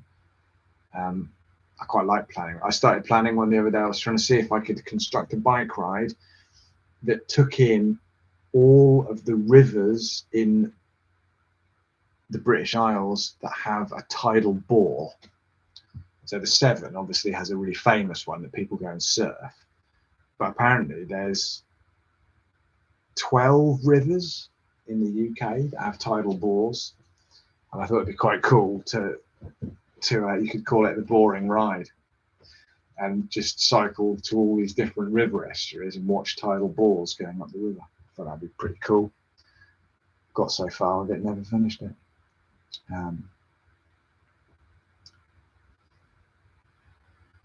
Doug's Den, you should come ride the Pedder's Ways. See, there's all these things I should ride in the world. I need more time. Victor's off. No, Victor. Good to see you. Jeff should be like a pipe. London, how does slow much goes to Birmingham? I think I probably have touched bits of the Grand Union, but I've not set off to do it all. Doug's Den, I'm planning an English pub review bike packing ride after my next one. Yeah, it's a cracker. The first ride I ever went on, the whole point of it was to try and sample local cheeses and beers. It didn't really happen in the end. Cycled 1,000 miles to go to a whiskey distillery that was closed when I got there. Right. Oh, what's Alan saying? Best break that saddle in ASAP. Yeah, I'll get a ride in on Sunday and Monday, hopefully. So, Pancho XPR saying, any plans to do any touring in the US? No plans as such, to be honest. As I say, I've run out of holiday this year anyway. And I've got so many tours that I would like to do in Europe. It's the crazy thing about living in Europe. I think a lot of people forget, not that I'm in Europe anymore, because England's a special little island that's its own special little thing and has its own special sunshine that makes it special. But I still live in Europe. Come on, focus. Come back to me. Come on. No? It's knackered. Maybe it's telling me it's bedtime. Maybe I'm drunk. The thing about living in Europe is that there is an unbelievable wealth of potential cycling. You don't even have to get on a plane. Now, I could get on trains and I could be in France in a couple of hours. You know, I could be in many places Germany, Netherlands, France, Denmark, Belgium, all those sort of places. I could get a ferry to Rotterdam without even thinking about it. Just go and do it. And I could go for a long weekend cycling in the Netherlands, but you just don't do it for some reason. I don't know. It never really happened. Partly because it's really difficult to get bikes anywhere. You can't take bikes on the Eurostar, which is really annoying. They have to be in boxes. But having that, that thing, if someone gave me 3 months to go cycling, I could set off from my house in the rolling sort of chalk hills and farmland of southern England. I could go through northern Germany and Denmark, to different but similar landscapes. I could go to Norway and see fjords and mountains and snow and waterfalls. I could go to Sweden and see forests. I could go anywhere I want. I could follow the Danube to the Black Sea or wherever it pours out, and I could cycle to go to the Alps and cycle in mountains, and go to Spain and ride in pretty much desert. Spain and Portugal. There's this huge, crazy wealth of adventures to be had in just in Europe, and they're just there. It's just time, just goddamn time. So no plans to do touring in the US. I would love to. I've got an old friend who lives in Florida who is always saying, "Well, you should come out and ride around here." But yeah, time, innit? Time, innit?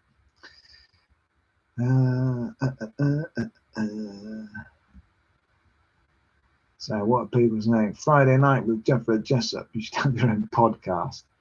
Yeah, one day I'll do a podcast. One day I'll write a book. One more ride to do is the Olympic Discovery Trail in Washington. I hear people talking about this one on Reddit quite often. Oh, there's so many good rides to be had, man. So many good rides.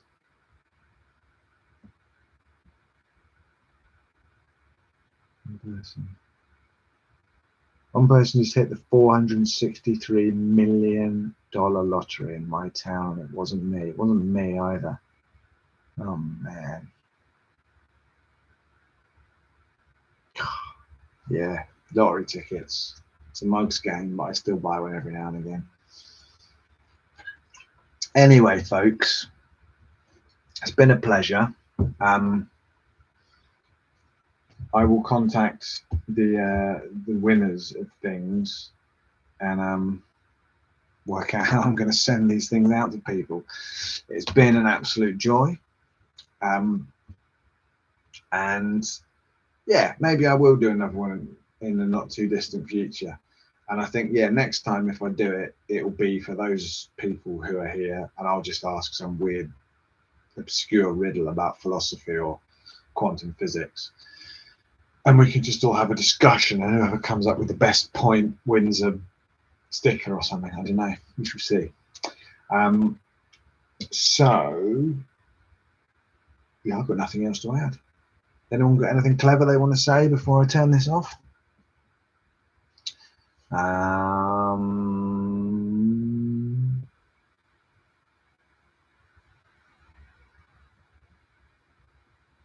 Everyone's just, yeah, there we go. It's only 2:30 p.m. I see, I forget that other people live in other parts of the world. It's all quite exciting. Great weekend. My birthday on Bank Holiday Monday. Happy birthday. 47 years young. I hate when people say that. I'm not far behind you. So you go, could ignore responsibilities, hang out. Yeah, no, it's good. I like doing this. It's nice to be able to sit here and have people listen to me while I talk nonsense. I think that's why I like YouTube. I say I'm an introvert, but actually I'm some sort of weird vain psychopath, probably. But anyway, see you later all. Hammock Dweller, goodbye. Other Room Studios, keep being part of the solution. I will try my best. And Clive Brooks, where's the next video? I've got a video shot. I haven't started editing it yet. It's the waftiest one yet. It's all about poetry. I did another poetry of the saddle one, which may or may not like. So that will probably go up. Hopefully I'll get that done to go up next week. And then I'm getting the train to Scotland next Thursday. Blimey, I better hand break that. So yeah, I think I'm going up next Thursday. So hopefully I'll release one early next week, and then I'll be in Scotland for 10 days, and I think I'm going to see my brother afterwards. So there might be a little bit of a gap. If I can edit, if I've got any signal on the Badger, I might upload from the road. I might edit on my phone and upload as I go, but I don't know if I will have or not. So there may be, after the next one, it might be a couple of weeks before that. But hopefully, once that's done, I should be on the Badger for 6 days, I think, because I ride incredibly slowly. So hopefully the next 6 weeks will be me reporting back from the Badger Divide. I'll stretch them out because I'm a shill and I just want the algorithm to love me. So I won't release them all as a bunch. I probably won't get them all edited any quicker than that anyway. So, but yeah, upshot of it is one more video, and then 6 from the Badger should be coming up next. And hopefully by the time that's all done, you might see me and Alan going for another ride in Surrey. That was a very pleasant day. So, and there's definitely some more exploring to be done around there. So, yeah. Oh, excuse me. Excuse me.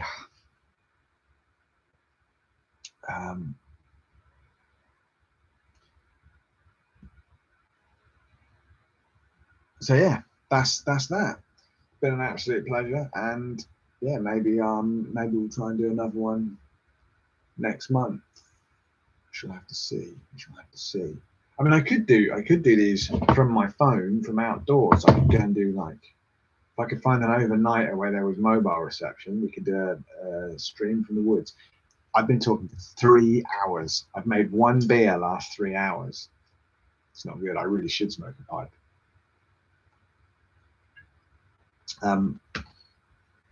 Cool. Okay. Congratulations to all the winners. I will be contacting you. Not that you're here watching this, I don't think, unless Mark is still here somewhere. But yeah, let's do this again sometime. And Thank you all for tuning in. Jethro, stop talking and go to bed. That's the best comment that we've had all night. I'm going to do exactly that. Take care all, whatever you're doing. I hope you're having fun. Happy days, peace and love. See you soon. Bye now.